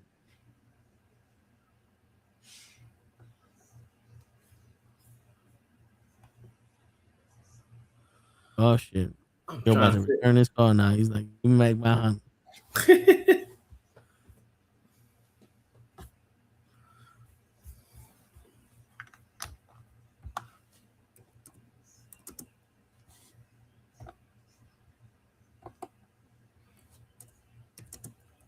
Now he's typing. Oh, is that you? That's me.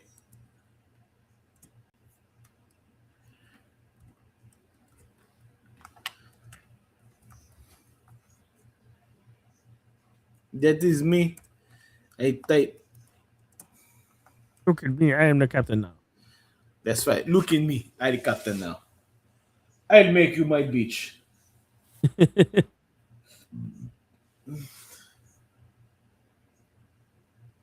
Maybe that would.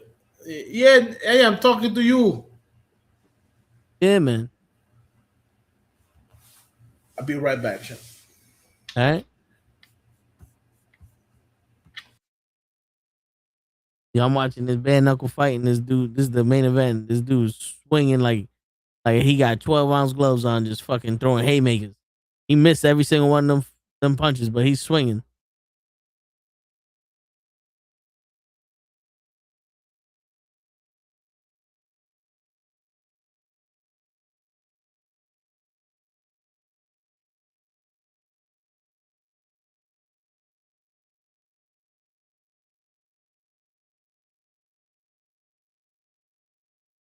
My Bluetooth acting up, I had to pull over.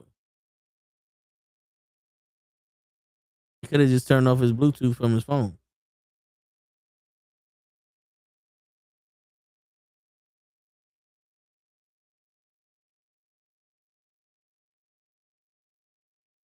Ooh, he caught it with the left hook. So, man, I asked you for advice. I asked people for certain advice on how should I live my life in certain ways because I feel like I'm awkward and odd, so I feel different about myself. I can't trust myself because I don't want people to think I'm weird. What's your advice? Fuck them. You got an ad. Oh, you on Twitch? That's why. Let me know when you back.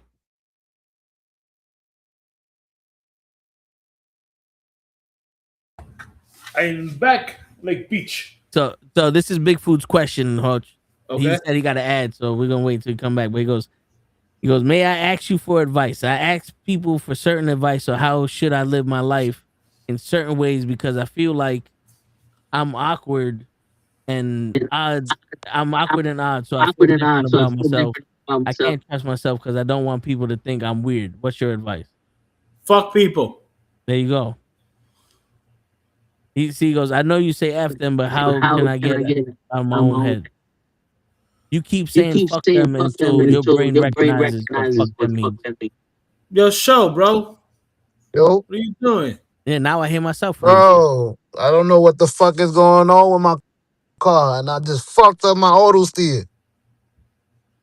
I think there's a camera in here, and I touched my phone with both hands. This shit just gave me a strike. What? I'll explain it later. Yeah. Well, yeah. Look, you doing too much shit. Yo, Big Food. One, you got to stop putting so much power in other people's perception of you. Absolutely. People are gonna think what they want, whatever. That's their fucking problem. You be who you are, bro. There's no one else like you in this world, and people need to experience you because you're completely different than everyone else. You think you're awkward, so does everyone else think they're awkward. There's a lot of people out there that are millionaires that have no confidence whatsoever. You like what you like, you do what you do, bro. When we chilled with you, we had no problem with you being who you was. So that's all up in your head. That's fear. That's irrational fear that you have. Also, if you're sitting there going, "How can I get out of my own head?" You're gonna have to start talking to yourself and start putting your foot down and start telling yourself that what you're thinking is wrong. I was just in a similar situation where I had to be like, "Yo, listen, bro. This is the facts of the case, and you being irrational right now. Stop with the bullshit and live your fucking life." You know what I'm saying? That's it. How come I feel like I'm the only one that feels that? You're not the only one that feels that way. You feel like that because you don't know other people that good. Everything that you're feeling, someone else felt like that. Everything you're feeling, somebody has felt like that, and other people are feeling like that now. Yes.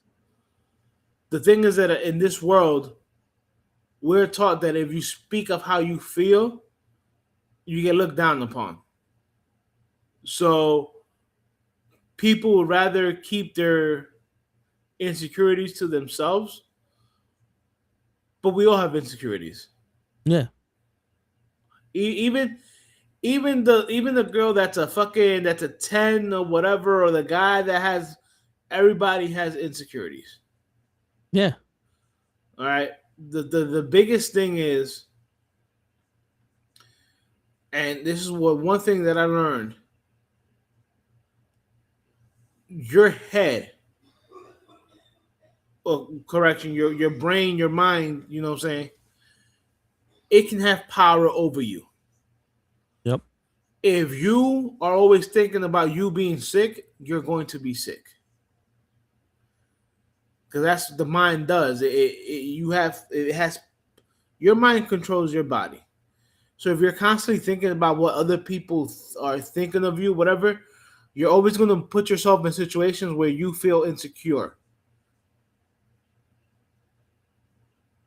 Sometimes you got to embrace your insecurities and you got to embrace your differences. Yep. The world will be fucking boring if everybody was the same person. And just think about it. How boring is it that you got YouTube and all these apps and nothing to watch because everything's the fucking same?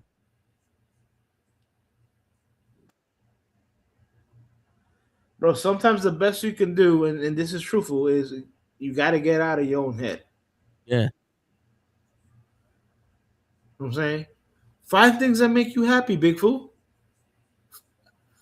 If you say you might be awkward, whatever.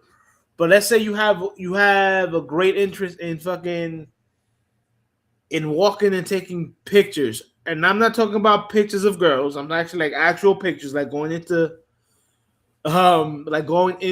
like a forest and fucking taking pictures, whatever. That's a hobby. You know, explore it. Don't just say, yo, well, man, I wish I could do this more. Make the time to do that more. If you like to paint or draw or sketch, do that. You never know where it might lead. If you like to write, take books and write in them. We all have insecurities. We all have our own quirks. That's what makes us individual, and that's what makes us unique. Even twins and triplets are not 100% the same. Even them have different quirks and different stuff Talents and abilities. that makes us unique. You are one of one. There is no other. Word. You know what I'm saying? And Find out your happiness. Just make sure it's legal. yeah. That's about it. Just make sure whatever you find happiness in, just make sure it's legal. Word. I don't want to hear in the news. On other news, gentleman by the name of Big Food just got whatever. Don't do that. You know, but look, truthfully is your biggest enemy is you. Because the way you think people think about you, you realize people ain't even know you was there. Yeah. So you like the gym and you like video games. Okay, great. The way that you act in the gym and you lifting weights and you're not minding people are there, start taking that mentality everywhere else. Because the more you go somewhere, the more comfortable you feel being there. So you go to the store, and for some reason I can't do this with Stu Atlanta, but you go to the store and you be like, yo, I belong here. I'm here to get my shit. Right. Don't nobody fuck with me. You like to watch live streams. Cool. I love watching live streams too. You know what I'm saying? Yeah, you don't need to be weird with that. There's plenty of people that watch live streams. You know what I'm saying? Bro, just again, the biggest thing I can tell anybody is try to find your happiness. You can't find your happiness in other things. You know what I'm saying? If you don't know what that happiness is.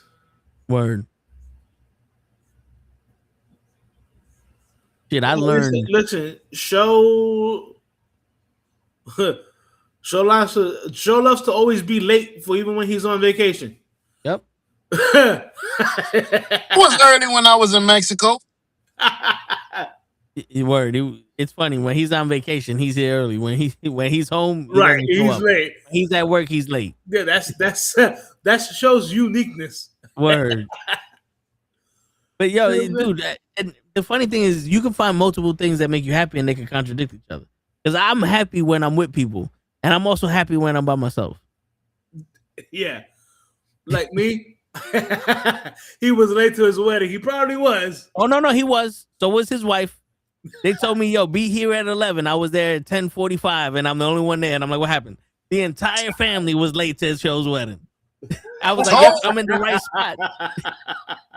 So was there first than the priest. His whole family came out of 2 minivan Ubers. Talking about, is this the right spot? And I'm like, oh, I guess this is the right wedding. No, but yeah, just yeah. At the end of the day, man, you just gotta be yourself, bro. Look, Word. bro. I'll tell you the people. I like people, but I hate to be around people. I hear you. Yeah, you know what I'm saying. I like my people. Right. Word. You know what I'm saying? Yeah, that's what I love. My people, but I hate crowds. Yeah. You know what I'm saying? I hate crowds, but then I love going to football games, baseball games. But there's crowds. Growing up, I love playing sports, but I also love comic books and Star Wars and stuff like that. Yeah. And I was like, yo, I really didn't know anybody else when I was growing up that liked both. Now it's more acceptable for you to be a jock and like anime and comics and shit like that. Me growing up, if you was a jock, you was a jock. If you was a geek or a nerd, you was a geek or a nerd. Yeah. I'm here like, all right, dude, I love my Star Wars, you know what I'm saying? But I'll go out there and I'll pitch baseball games, hit home runs and shit like that, fucking run people over playing football. So, growing up, I was like you, like it's like, yo, I'm awkward or quirky, whatever. It took me a while. It took me till I became a man to be like, you know what? I am who I am. Now I'm 47 years old, and it's now more acceptable to be a jock and to like comic books. Yeah. As a matter of fact, some of our biggest athletes, whether they be in baseball, football, basketball, or even wrestling, are some of the biggest geeks out there. Yeah. Look, bro, Brickful, Instagram is not real life. Yeah. Please, And please don't think that everything you see on Instagram is real life. Yeah. A lot of people love to exaggerate. You see a girl that took a picture with a fucking a beautiful car. That car was either rented, or you know how many times I see girls taking pictures on a car, and then the guy comes up and I'm like, "Yo, what are you doing sitting on my car?" Yeah, happens all the time. So please, yes, people do get inference off of Instagram, but that's because people don't realize that Instagram is not real life. I'm not gonna lie, social media fucked up a lot of people for a lot of different reasons. Yeah, and you know something, Big Food? One thing I learned later on in life, you want to know how to do something or how to be somebody, you do it, right? So like you sit there like, I don't know how to love a woman, then you start loving a woman just the way you want to. If they can't accept it, then you realize that woman wasn't ready for your shit. But then you start seeing who you are, what type of person you are, and then when you find a girl that accepts you for who you are, you already know who you are. And now you're like, all right, this might be the one here. You sit there and you're like, I like movies. You go to the movies. You don't need people to bring you movies. And then you start watching movies like, well, this movie sucked, but I like this movie. I like that movie. This is the type of movie I like. I like music. You just start listening to music. I like traveling. You just start traveling. You learn while you do shit. Yeah. And failure or lack of success, because I don't want to say failure, but lack of success shows you where to go to get success. Right. Like you say right here, you used to be into certain stuff, made you feel weird. Like the only thing I used to be cool was being a gangster. Bro, I'm gonna be truthful. there's a lot of gangsters nowadays that grew up comic book fans. Yeah. But they had to be gangster from where they were at or whatever. Yeah. I And mean, I remember Bigfoot in his gangster stage. It was glorified off of the fucking music. right. You didn't want to be a gangster. If you're in that situation where you need to be a gangster, you didn't want to be a gangster. You had no choice. Nah, look, Those- bro. I'm a. You know, I grew up like during the '90s. That's when I was growing up. That was a teenager growing up. You know what I'm saying? That was like high gangster rap Yeah. time. And yeah, I would go around, listening to my gangster rap and rapping along to it. You know what I'm saying? Yeah. That was me. One of my biggest songs is not for nothing. Coolio's "Gangsta's Paradise" is a fucking great song. Oh yeah. You know what I'm saying? Spending most of my life doing in the Gangsta's paradise. I listen to Pac. Pac is weird because Shows and then Pac's that image that you saw of Pac of him being a gangster on the West Coast, yeah. that wasn't really Pac. Yeah. And I don't know how many times I tell people that, but they're like, "Oh no, but he was a hardcore gangster." Pac wasn't a hardcore gangster. That was him, try to keep up with the thread. Pac is the guy who penned "Dear Mama." That's Pac. Yeah. You know what I'm saying? Yeah, he went to Juilliard and shit. Right. There's another rap song by Pac called Thug Paradise, or Thug Mansion, or whatever. Yeah. Where he tells that he hopes to see all his boys in that mansion. That's Pac. You know what I'm saying? That the song he did with shoot 'em up, whatever, that wasn't really Pac. So like what I'm trying to say is like even big dudes like that sometimes have to fake something that they not. You know what I'm saying? So don't let it seem like you have to follow a certain mode. You don't have to follow nobody's mode but your own. Word. Again, as long as it's legal. As long as it's legal, you can follow your own mode. You know what I'm saying? Like there's a saying that goes, you come to a fork in the road, do you go right or do you go left? Or I like to tell people, no, I'm going to go through the middle. I'm going to go through where nobody's been through. Because ain't nobody like me. So Bigfoot ain't nobody like you. Word. And remember the famous saying from Yogi Bear, when you get to the fork in the road, take it. Bro, Bigfoot, I'm going to tell you right now, in the summertime, I have a park around here, dude. I put on some music. I walk around the park. I sit down. I look at the little river that's there or whatever. One of my biggest thing is I want to go to like Peru and visit their ancient buildings that they have there from like the Aztecs and all that stuff. You know what I'm saying? Yeah. Bro, I tell people straight out when I love listening to classical music, and people be like, "Wait, you listen to classical music?" And I'm like, "Yeah, dude. Mozart, Beethoven, Bach. If you guys are not familiar with classical music, you're not gonna know those names. But if you're familiar with classical music, you're gonna know those names." Yeah. Beethoven was deaf. Right. What's your favorite, bro? I feel like listening to that in my car. I feel like I always keep forgetting the name, but it's. I think that was Beethoven. Yeah. That was Beethoven, yeah, but I forget the name of the song. The piano shit. Yeah, that's my shit. But you know what's funny? One of my favorite songs is "Flight of the Bumblebee," and everybody's like, "Yo, Flight of the Bumblebee." Like, yo, have you ever heard "Flight of the Bumblebee"? Like the whole thing and how it goes from like a mellow thing to high, then back to low, bro. stuff like that. And you know what's funny?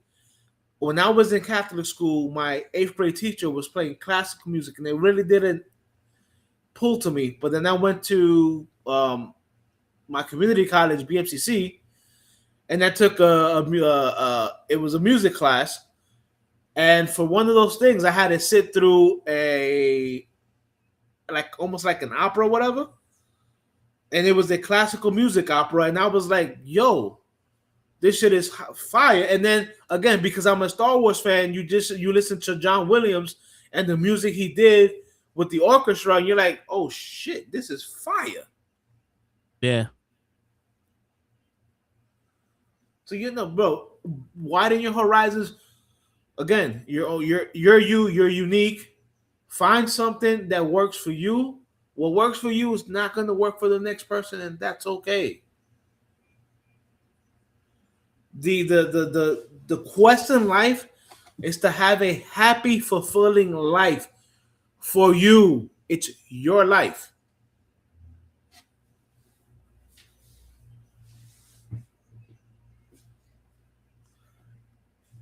You know what I'm saying? That's basically it, brother. Word. Oh, and one very important thing, Big Foo. Don't be like Show and be on time. Word. That's right. Don't be on time. Look, What was it he said? you like to write workout music and video games. The video games industry is very big right now. If that's what you do, and you can create a video game that incorporates the workout music that you like to write, bro, that might be something that you do for your life. He goes, I'd be late.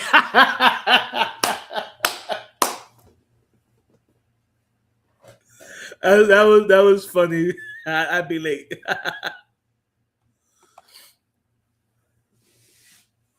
Yeah, but dude, it just, I guess, bro, just too many people nowadays worry about what other people think, and it stops them from being happy.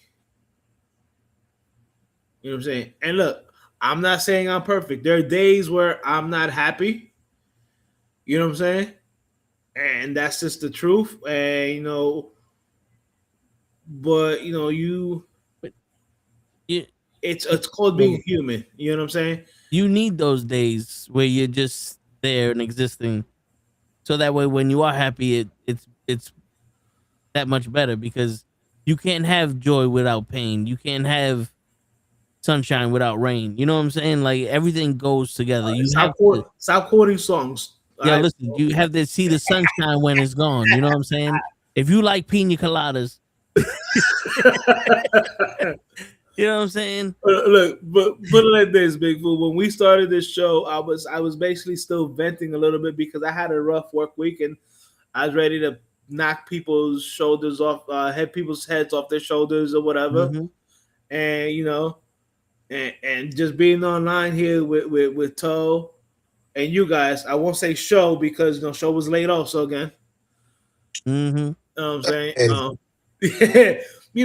Now I'm here, I'm laughing and shit like that. And by the way, yes, DMX Ain't No Sunshine is a great song, but listen to all the other versions of it. Yeah, that wasn't a song back in the day that he just took the hook from. The original artist for Ain't No Sunshine is a guy by Bill Weathers or Bill Wathers or something like that. But there's been a lot of people who have taken that song and remixed it and remade it a little bit for their own. Another song that I enjoy that's around that spectrum is a song by, believe it or not, a lady called Cyndi Lauper. The song is called Time After Time. Oh, yeah. Time after time. Back in the right. But you know how I found that song? You'll never know. I was watching Smallville, I think it's season 1, when Whitney's father dies, and and Tom Weldon, who plays Clark, is standing in the funeral, with the rain. Yeah. You know what I'm saying? And that lady sang a version of Time After Time. And I'm like, yo, how did I miss this song? Especially when I realized that Cyndi Lauper originally sung it back in the 80s. You know what I'm saying? Yeah, okay. One of your favorite songs is 50 Cent's Many Men. Yeah, that's a song about people being haters. Which is Yep. funny because sometimes 50 Cent is a hater. Shit, he's one of the biggest haters. You know what I'm saying? But yeah, dude, again, again, bro, it's for you, bro. This life is your life. Nobody else. Yeah. Nobody else. Your life. You know what I'm saying? When and I'm gonna say this, and I don't know if a lot of people remember this movie because we've lost a lot of people in that movie, and somebody just recently passed away from the movie. The movie's called Varsity Blue. Oh yeah. All right, and that movie has James Van Der Beek, who just passed away from cancer, Paul Walker, who also passed away, the big guy, the big husky guy, I forgot his name, but he also passed away. So yeah, He was in Remember the Titans, right? no, that's another big guy. He actually lost a lot of weight. The guy from Remember the Titans lost a lot of weight and is actually brolic now. Oh, Big okay. Fool, look for the movie. Try to watch the movie. It's a football movie, but it's also like a coming of age movie. And basically, James Van Der Beek's character is a backup quarterback to Paul Walker. And their fathers have always wanted them to be against each other, but they're cool. One of the best lines from that movie is when James Van Der Beek tells his father, I don't want your life. His father is trying to pressure him to be somebody he's not. But he's realizing that he finally says, I don't want your life. I That's don't your want life. your life. Right, that's your life. So yeah, you don't want nobody else's life. You want to live your life. So that's my biggest advice to you is live your life. Your life, your pace. Nobody else. Nobody has a right to tell you how fast you got to get someplace or how whatever. It's your life. You take your time. Just Yeah. because somebody got the degree at 21 doesn't mean that's for you. It might take you a little bit longer. You know what I'm saying? But at the end of the day, it's your life. Word. You know what? Big Food. Are you the type of person that if you pay for something, you gonna get it? Because I'm the type of person that's like, yo, I paid for the movie ticket already. I'm going to watch the movie now. I don't have a choice. You want to go to the movies? Pay for the fucking ticket. You own the app, pay for the fucking ticket. You want to waste your money? That's on you. But I don't like wasting money. That's what made me go. You know what? I asked this one chick out to the movies. She said she was down to go, and that day, all of a sudden, she flaked on me, and that's when I turned around. And I said, you know what? I want to see this fucking movie. It was the Ninja Turtles, the Michael Bay one, the first one. I said, I want to see this fucking movie, and at this point, I was at I've seen this movie by chicks all the fucking time. And I'm not gonna sit here and let her ruin my life. So I'm going to the fucking movies. And I was there like an hour early and I'm sitting in the fucking waiting room. Everybody's got their groups. I'm sitting there by myself eating my popcorn. And I watched the movie. And when the movie started, that everyone in the movie theater disappeared and I was there by myself watching the fucking movie. That's when I realized I don't need no bitch and I don't need nobody else to watch the fucking movie. Big Fool, doesn't matter if you're 24, you're a virgin. You'll find somebody. But I'm gonna tell you what. I remember Le one time told me, I was like, "Yo, you going to the bar?" I'm like, "Yeah." You go by yourself? I go, "Yeah." I said, "Dude, I was born by myself. I'm probably gonna die by myself. You know what? I'm gonna go to the bar, dude. I've gone to the bar by myself. I've gone to the movie theater by myself. I've gone to the restaurant by myself. I've gone on vacation by myself." First of all, bro, if you've never, I know you're 24, but if you've never gone on vacation by yourself, do it. You don't wait for nobody because everybody's in a different timeline. You know what I'm saying? Word. Everybody said if you have a trip in mind and you want to go do it, go. Like I'm gonna be truthful. I've taken a lot of solo trips to DR without telling nobody. I just look at them like, okay, yo, when's the next week? When's the next time we have Monday off? Oh, Memorial Weekend? All right, I'm gonna put in for Friday to be off. Find a cheap flight, all inclusive to DR. Boom, I'm there for the weekend. Leave Thursday night or Friday morning. Come back Monday afternoon. Nobody know I even left the country. I'm good. Yep. See, you've already done it. You went on vacation. You came here to our beautiful city by yourself. Yeah, he actually chilled with me and Yeah. Cruz for a little while. Bro, my biggest thing, I'm trying to save money because I want to go to Tokyo, but I don't want to go. Correction, I want to go to Japan. I want to visit Tokyo, but another thing about me, I love like the whole samurai like culture and stuff like that. So I want to go to Tokyo to live all that high tech shit, and then I want to go see the rule Japan. So guess what? I'm saving to do that. Am I waiting for somebody to go do that with me? No. If somebody wants to come, you're more than welcome. But am I sitting around talking about, damn, I really want to go with somebody? Bro, nah, don't wait for people. If you wait for people, you might be waiting your whole life. Word. Like it's like trying to find out what Show wants to eat for lunch. Whatever you want to eat for lunch, just order two. It's like trying to take a guess when Show's actually gonna show up on time. Word. You ain't never gonna get it right. You would have been wrong today. What are you talking about? You didn't show up on time. 9 o'clock. Yeah, exactly. You did not show up at 9 o'clock. Exactly. Whoever said I was on time is wrong. Word. Bro, you ain't never on time. But speaking of on time, it's 12:15. I know Poach had a hell of a day. We had a hell of a week. I had a hell of a week, bro. Yeah. Somebody need to catch up on some Z's because we ain't in vacation time no more. Shit, but appreciate everybody coming out. Coach, appreciate you stepping in for Show. Like I told, I'm about to tell Show now, this is about to be the Toe in the Hut show. You keep fucking around. This is a setup, Hodge. This is a setup. He told me today, yo, I'll let you know when I'm a stream today or tomorrow. Then he sends me a link. It's a setup.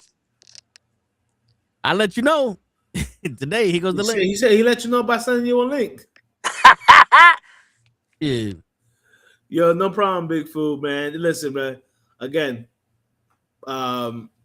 just find out what makes you happy and just go with that, bro. You're unique you're unique yourself. Word.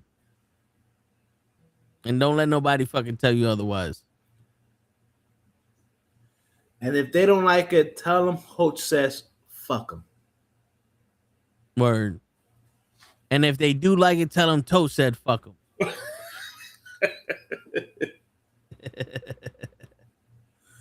Everybody, y'all have a good night. Word. And on that note, ladies and gentlemen, it's your friendly neighborhood knuckleheads signing out. Peace. Everybody. Show's muted. He's trying to say peace. Hey, I said peace with my hands. We don't know where his hands been, Show. Bro, it's so dark we can't see your hands. Word. That's true. All right, peace, everybody. Yeah, Big Food show is different. That's why we love him. Word.